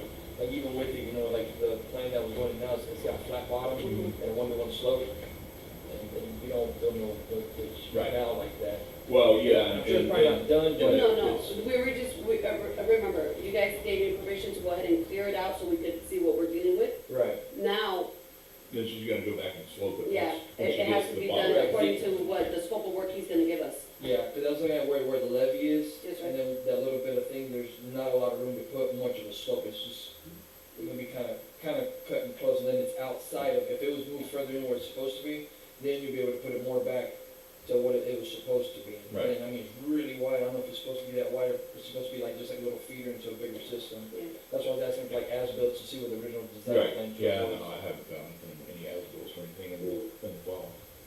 That, and I asked him to look in Yeah, history, that's prehistoric stuff, that's all on old, I mean, you see it's yellow. and this is basically the only thing we've had, so I asked him to just,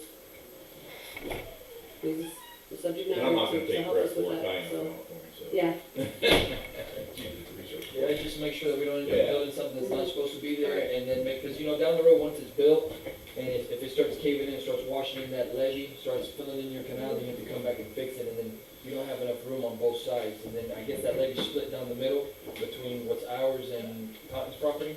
Is that where the property line runs, right in the middle of that levee? correct. So now, and then it goes back to, Which we still have the material all sitting on the side, yeah, but until we can get the plan, we can put back. And I do have, if you come, we bought sod and everything to replace it, to make sure that it stays in.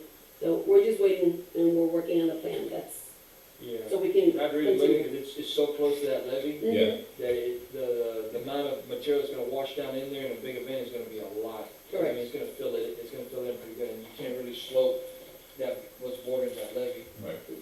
Okay. So that was part of it. Oh, and I forgot one note. Conexon has been, asking to run, underground fiber cables. Oh, yeah, Yeah. permit fees, And, I thought that you were gonna talk on it, and I just remembered too, when we were talking about permits. yeah. And they were asking if we would do a blanket permit. Just for all of it. They will give us a list of all the properties where they're gonna shoot and do that, and then we will be aware of where they're gonna be at, according to the different, you know, their, I guess, whatever their scheduling is. Is that it? So, but, and I'm not saying, I didn't say yes to it. Sure. I told them that we would bring it to the board, and then the board would decide. And the other thing is, that we charge Glades Electric for the permits also. So, And it is part of Blaze Electric, so I don't know how the board wants to look at it. Do we get where it's located at? Yes, We get it? The yeah, depths and everything? with the first one that we looked into, which was on Noval and Hunting Club, right by your home, Mhm. on that property, he sent me a list of where they were, No, do we get, the actual where it's supposed to be at? Like, for instance, is it a foot underneath the elevation, is it 2 feet, is it 6 inches, is it top level? We need to know that information. gotcha. Well, that's why I was, I was asking because with Blaze Electric, they have to give us a whole design and where it's gonna be at. Specifications. The specifications, thank you. So, but the problem is, so for instance, what we've seen, they haven't done it, their contractors haven't done it. It's not Blaze Electric that's doing it. No, it's a subcontractor with, Connexon. That's what I'm saying, but the thing is nobody's checking their work, so they're just doing what they want to. So the problem that we're gonna have is, when we start doing these swells, we're gonna hit everything that's there, Yeah. because should have been there. So I'd like to see their work, so we can have it in our files, hey, you're supposed to have been here. And that's why I'm asking the board in regards to the permit. Well, the other thing is, right now, the only thing you have, I believe, is in the permit fee is for the electrical permits. So you don't have a fee in there for a project like, you know, like, Mhm. well, like, you know, for The fiber optic the lines. fiber optic lines and stuff like Sure. that, you know, and I don't know if that should be a per foot fee, 'cause you know, how far did that one come in, like 3 miles? Yeah. Oh, that was from, the one to the early learning center Yeah, from, 833. Easily, I see that, yeah. Going down, 833 up also, to, Avenida del Club you Yeah. see to it. the early learning center. Mhm. So that was the first one that they actually called us and asked for a permit. right. But And the I only- still have it sitting on my desk to get what our cost is gonna be, so I can go ahead and move forward. And so the And other what's thing your is, electrical permit fee? we only charge $50 I mean, how long have you been charging that? forever. I mean, since I've been here, You know, I'm not saying make it, you know, No, but, take a look at it, Steve, take a look at Yeah. it, see what's You can find, relevant, yeah, what- see what's relevant, yeah. then make a good decision, bring it to the board, and So see. they're Well, and that, you know, like I said, the the, current, and is there any other providers that have They have a contract in place to do all this work. Mhm. because the only reason I'm asking is because we have a property that has fiber optic, and we went into this legal dispute because any fiber optic company that's coming in, if they're adding anything underground, they have to provide you as the ownership of whatever, maybe the city and the state, an engineering plan of exactly what they're going to do. Yes. Because from each level of government has to sign off on it, of it being to where it was agreed to be. And then the other thing is, if there was any other previous fiber optic company, they have to pay to remove it. And sometimes new companies coming in won't do it because overhead costs to remove old wires is more expensive than to put new ones. So the reason why I'm asking is, if they're coming into adding this, I think Hendry County should also be involved in having that information, as well as the state of Florida, because they're putting something in the ground that it's a law, that they have to provide each of those government agencies with engineering plans of where they're putting the wire. So if that's the case, and we're one of the little fish in the, But there's been fiber down 833, there's fiber goes all the way down to the rail. There's fiber all on that one side of 833. No, I get that part, but what I'm saying is when it comes to this aspect, and like how you were saying, when we come down to do our job Sure. and cut the swells, you know, Then you like to see a plan for sure. yeah, and What we was get done. to say, hey, you signed off on it, you Sure. know, without it being in the right location. It's just to find that liability aspect, because that's what protected us. The city of Belgrade had approved it, and now they're having to come out of pocket to replace it. Sure. So that's the only reason, it's just to have the black That's just and like the white. CenturyLink. Yeah. CenturyLink never came and got permits. They just put all the little towers everywhere in the corners and stuff like that. That's why number one safeguard, if you're gonna dig anything with a bucket, anything, 811. do your no cut, and they mark it out because there's times that they're supposed to be 16 inches below, Mhm. and you scrape, I mean, they put it down the middle of our road. Yeah. We resurface a road, and the next thing you know, we find a line, Mhm. and then we never knew that they ran it there. Because if the contractors do whatever they want, they find rock, Mhm. they're just gonna get in and get out. So just your no cuts, that's your, So another thing to add on what Chris is saying and the whole team is saying is, I think we need to develop, Mr. Dobbs, a permit. And then also, when we see people working, because you have people work out Saturday and Sunday illegally, and if our members our board or team sees it, hey, where's your permit? They don't have a permit, if it's not up to date, we gotta pack up and go. Right. Or we call them off. Mhm. But that's stuff that we've never done that we need to do. Yeah. Because I do see guys even working on the weekend. And they're not putting it to the approved depths on certain things. So you keep going with your report and stuff. Okay, I'm done. Question for, anybody have questions for Yeah. Mr. Dobbs? real quick. So, Becky was saying about on the swells, the cut one, cut two, Yeah. difference in them? So what we did is we prorated that down the road. Yeah. You know, so up away from the canal, you'd be at your cut one, you know, halfway down, we had a cut 1.5, and then closer to the end, you have to cut 2. So we just kind of prorated it as it goes down, so you want That gradual. gradual slope down to the canal. And at the end, would it look a lot better? Because I know once you get down to the end and it feeds over to the canal, I mean, it's, Right. So it's gonna have a slow moving process from the beginning of to the end, right? Yeah. And that's not including the culverts that are already installed, if they're set at the right elevation. Right. yeah. That's like the same thing that's on culvert, because it's like if your culvert's here and your water level's here, you're gonna have to wait for your water level to drop down to here before anything comes off the ditch. So if the culvert's a little bit higher, elevation will actually help move water. Not the last water's gonna move is what's sitting on the swells. I know they say swells can hold water, but realistically, you know, they're made to convey Right. and stuff. You know, they're not there so much for percolation or anything like that. Yeah. And that's more what our stuff is for it to convey down through there. Right. And that's what happens, a lot of the roads end up inundated just because how low they are. So you see the canal starts coming down, like when the canal's down 2 foot, but then they're not taking in consideration where the feeder culvert is into the canal. It still has another 2 foot to go, and then the last thing is the property. And that's why whenever we was working, we always wanted to try to do cut one instead of cut two, and then when you get to the end, there's not so much material going into your culvert. Right. And that's why I don't know if it was something that'd be better to go with cut one, do cut two, because as the swell project starts coming in, but if we keep doing cut two, and then cut one ends up better, you're gonna have to change every culvert Right. down there. So if we start changing it now, then we'll slowly get around to it. 'Cause everything now is at cut two. Yeah. And that's what we spoke about, and Steve is gonna get the scope of work and everything for the swell project, and he's gonna come out, and I told him to please come out and be there when we start, so he's there at hand, and if there's any hiccups or anything in the way, we have the subject matter with us here, there, present. Yeah, because even if you went out and you just put a stake, you know, you just set it more or less in line up every 100 foot, you do your cut one, you mark it, and then you go 100 foot, do a tenth, and tenth, and tenth, and then just by looking at it, you see more or less where it's at now and what it would look if you actually did the cut one instead of cut two. You get more of a visual. Yeah. And So that's what we- yeah, no, I think it should be this much more, but as you look at the line, you'll be able to see a difference. Right.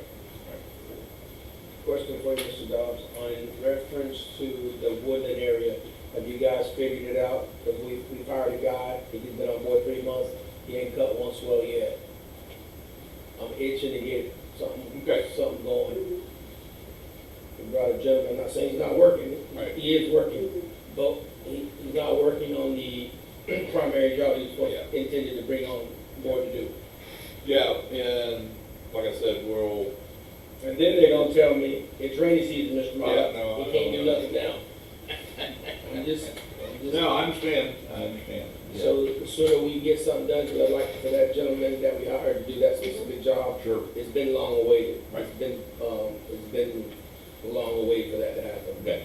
Second thing is there's an RCP pipe that runs from one side of Pine Cone to the other side of Pine Cone that is completely clogged. And you Okay. guys reached out to the county to get it cleaned out. He talked to Shane. Yeah. That was the email Yeah. that he responded to him, yesterday. Yeah. And that was the update, Right. that we were, even with 833 as well, on the culverts, and Shane was supposed to come out to So- look at, the culverts that are on 833 that are also, one disappeared completely, which is the one from Avenida del Centro, that you don't see it at all. Correct. And so he was asking if there was a problem with them, and Yeah, so. yeah, there is a problem, so Right. everything that conveys along 833 comes to us. Mhm. But there's no reason for that, because you wouldn't have, the county wouldn't make you put all those culverts in, because if I'm not mistaken, it's supposed to drain from north to south, Mhm. go to Devil's Garden somewhere, but Correct. it will never reach down there. Right. I don't think it's, Chris, I don't think it's ever reached down there. It comes into our system. Right. Yeah, with everything that Yeah. runs along 833, all that's blocked off. Mhm. And then there's nothing that comes from Pinecone back over into us, and then that has to still collect in the summer. You see everything through there, so all Sure. been just inundated and It flooded out. inundates land, so in my opinion, it's my opinion, but there should be some kind of swell Right. in the easement somewhere to keep Right. that conveyance, keep going down, but you can see by the culvert, especially the one that speaks out to me is the one on Avenida del Sur. Mhm. You can see that culvert pipe, and then you see the other ones, there's no way the water's gonna get to that pipe. It's gonna inundate those properties along 833, and I don't think that's the way that system was ever supposed to work. But again, reach out to the county as well to make sure, this is not just for us now, this is for the future. Right. It probably hasn't been addressed, but we definitely need to address, because everything needs, we already have enough problems with our conveyance system. Correct. Then taking other stuff doesn't help, but I just like to make sure. And if there's any other pipes that we don't know along Pinecone that we discovered that one day, Right. And that's something I want to bring up, that he's bringing that. So everything that used to come off of Cabbage Palm, because you uncovered the pipe that goes from Cabbage Palm Yes. into Canal 13. Yes. So that was a drainage that was clogged. So now we gotta be very much aware that if Canal 13 There's still flood, clogged. back feeds. it's still clogged? Yeah, it's still clogged because the question was brought up, Yeah, who's responsible for it? So well, we only unclogged it on our side because we found it, yeah. when we were cleaning out the canal. And when you say that, you're talking about Pinecone? Yeah, On Cabbage Palm side? Correct. Of Pinecone? You know, the It one runs that, north and south. Yes, it does. From Pinecone and it Correct. crosses over into 13. correct, Correct. Because the thing is that Canal 13, you know, it's Reroute infamous for flooding. If it ever becomes unclogged, is it gonna feed back backwards. down Cabbage Palm and then flood everything there, or could it actually alleviate? And that's something we gotta be very much aware of. I know it's open now, and if it wanted to clean itself, Sure. it probably could. well, that's why we, reached out to Shane, and he did answer the email, and he said if we were having the issue, so, again, but we wanted to bring it to the board, because Mr. Mata has been asking about that on 833. And Shane is responding to us, so, you know, we're getting a better feedback, and he's had more communication with Mr. Dobbs, so. And then as you go further east on Pinecone, further east by, I think her name is Esther, there were some Yes. pipes over there that the Correct. county uncovered. But can we please, on our side, work with the county, says, hey, can we look at this whole system again together? Mhm. What do you guys have as far as culverts? Where is the delineation? And if there is no agreement that who's responsible, we need to make it happen. Because I don't like pointing fingers, and again, if there's stuff there, I think it's gonna help us tremendously in these future wet seasons, and to know what's Right. there. Mhm. Good. That's all I have in reference to, thank you, Mr. Dobbs, for what you do. Anything? All right, moving on, so no treasury report, that's pretty much, there's nothing there, the attorney's done. Supervisory report, Mr. Shelby, we'll start with you. Yeah, the only thing I want to speak about is that when I was doing the easements, it was going to give back to the property owners of the 1020s. I was thinking about, we do have easements that are like for Pine Lake, that they're in between two properties, but that's for drainage, and we got to make sure that we take that outside of that, to where, because if you buy both properties, we literally give away that drainage. So to make sure that we relook at that and make sure we establish that we keep them. There's some at Pine Lake, there's one at Appaloosa Lake and stuff like that. So, there was one thing that Mr. Famero and made very clear, they needed to come and present it to the board, their easement, for every I case. didn't, no ma'am, No, we I changed don't recall that. The last thing was, all they need to do is come to the office, get your approval, and then sign off by the board or the chair. That's the last thing. It's no longer have to come up. Yeah, there's no And more case by present. case or nothing. Correct. So, and the reason why I'm saying it, because with the last two that we did, the easements, I got it back from the mapping because of the legal description. We're gonna fix that, not a big deal. And then I forwarded to Stephen, and then he kicked it back stating that it was a case by case.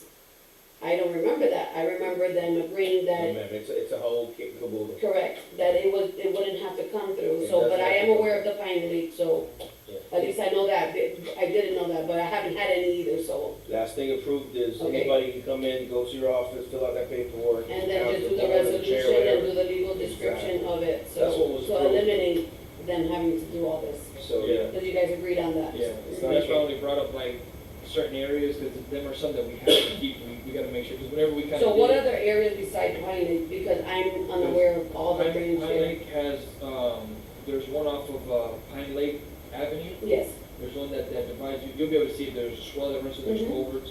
There's one there, there's one off of Arbolita. There's a little like, it's almost like a little cul-de-sac, Mhm. to make sure that stays. I think Greta has one. Appaloosa Lake has one, that I think Vino cleaned at one time. There's a culvert, I think it has a little small. yes, on FDR on it. Appaloosa Lake, yes, Yeah, it's around the curve, Mhm. almost by, Yes. Los Angeles, Mhm. there's that one. yeah. And, just, might have to just go and check, but there's a couple through there. I remember Appaloosa Lake, because we changed the culvert that was there, because it was, it had collapsed. Yeah, because even if you see that culvert that feeds out of Pine Lake, somebody comes in and says, yeah, I own these two properties, make sure we don't get that, because that has to stay with it. And then there's all the stovepipe for them to pull water from for the fire department. I Correct. know that landowner, he wanted that, but it serves a bigger value to us in the fire department. I mean, it's such a small area, so Okay. stuff like that, I think we should keep. Probably why. Yeah. Okay. Yeah. And, that's it. Santiago?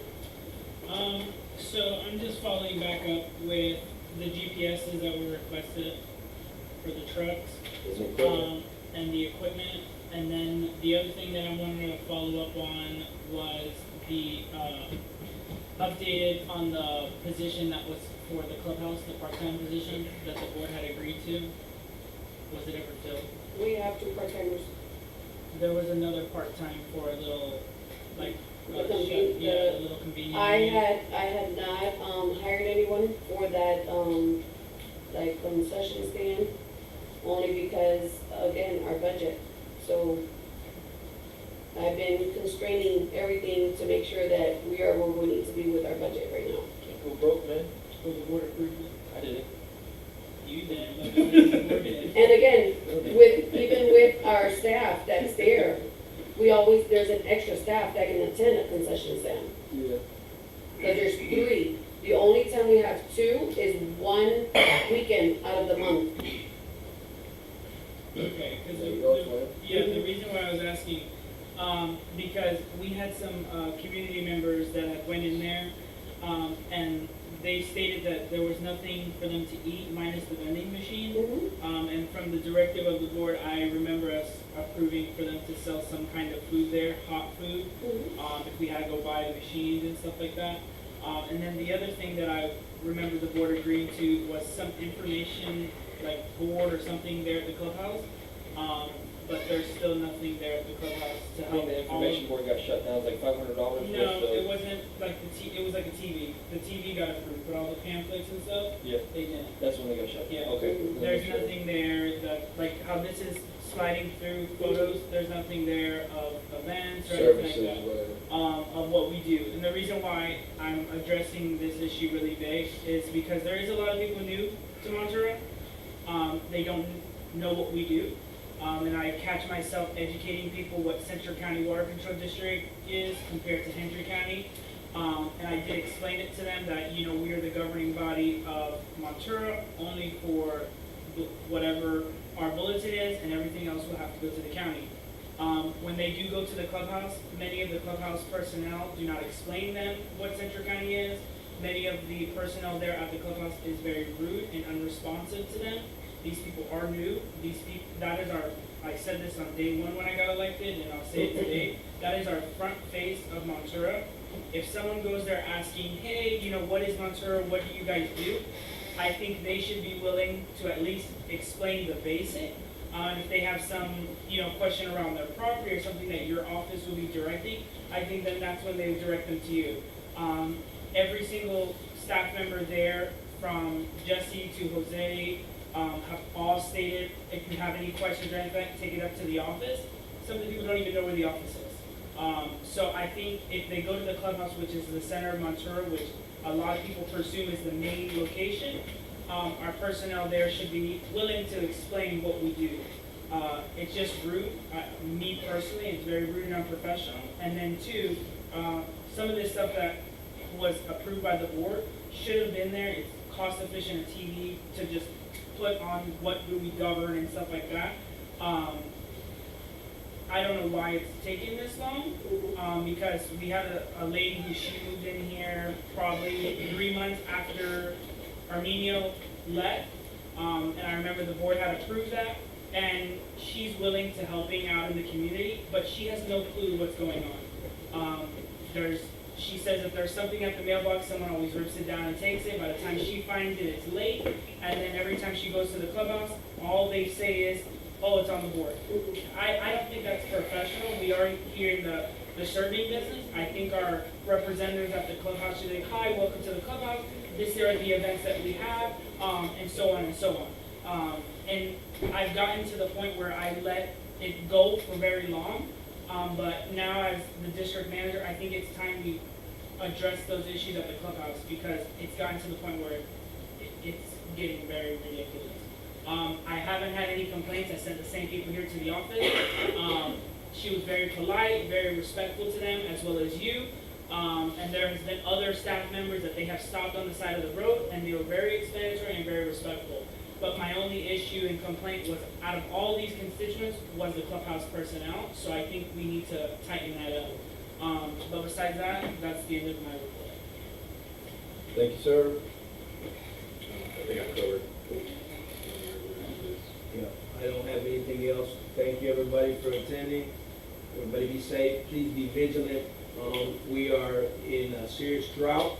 I believe we might even see, I've heard in the county there are certain areas that people are running out of water, especially the ones that have wells.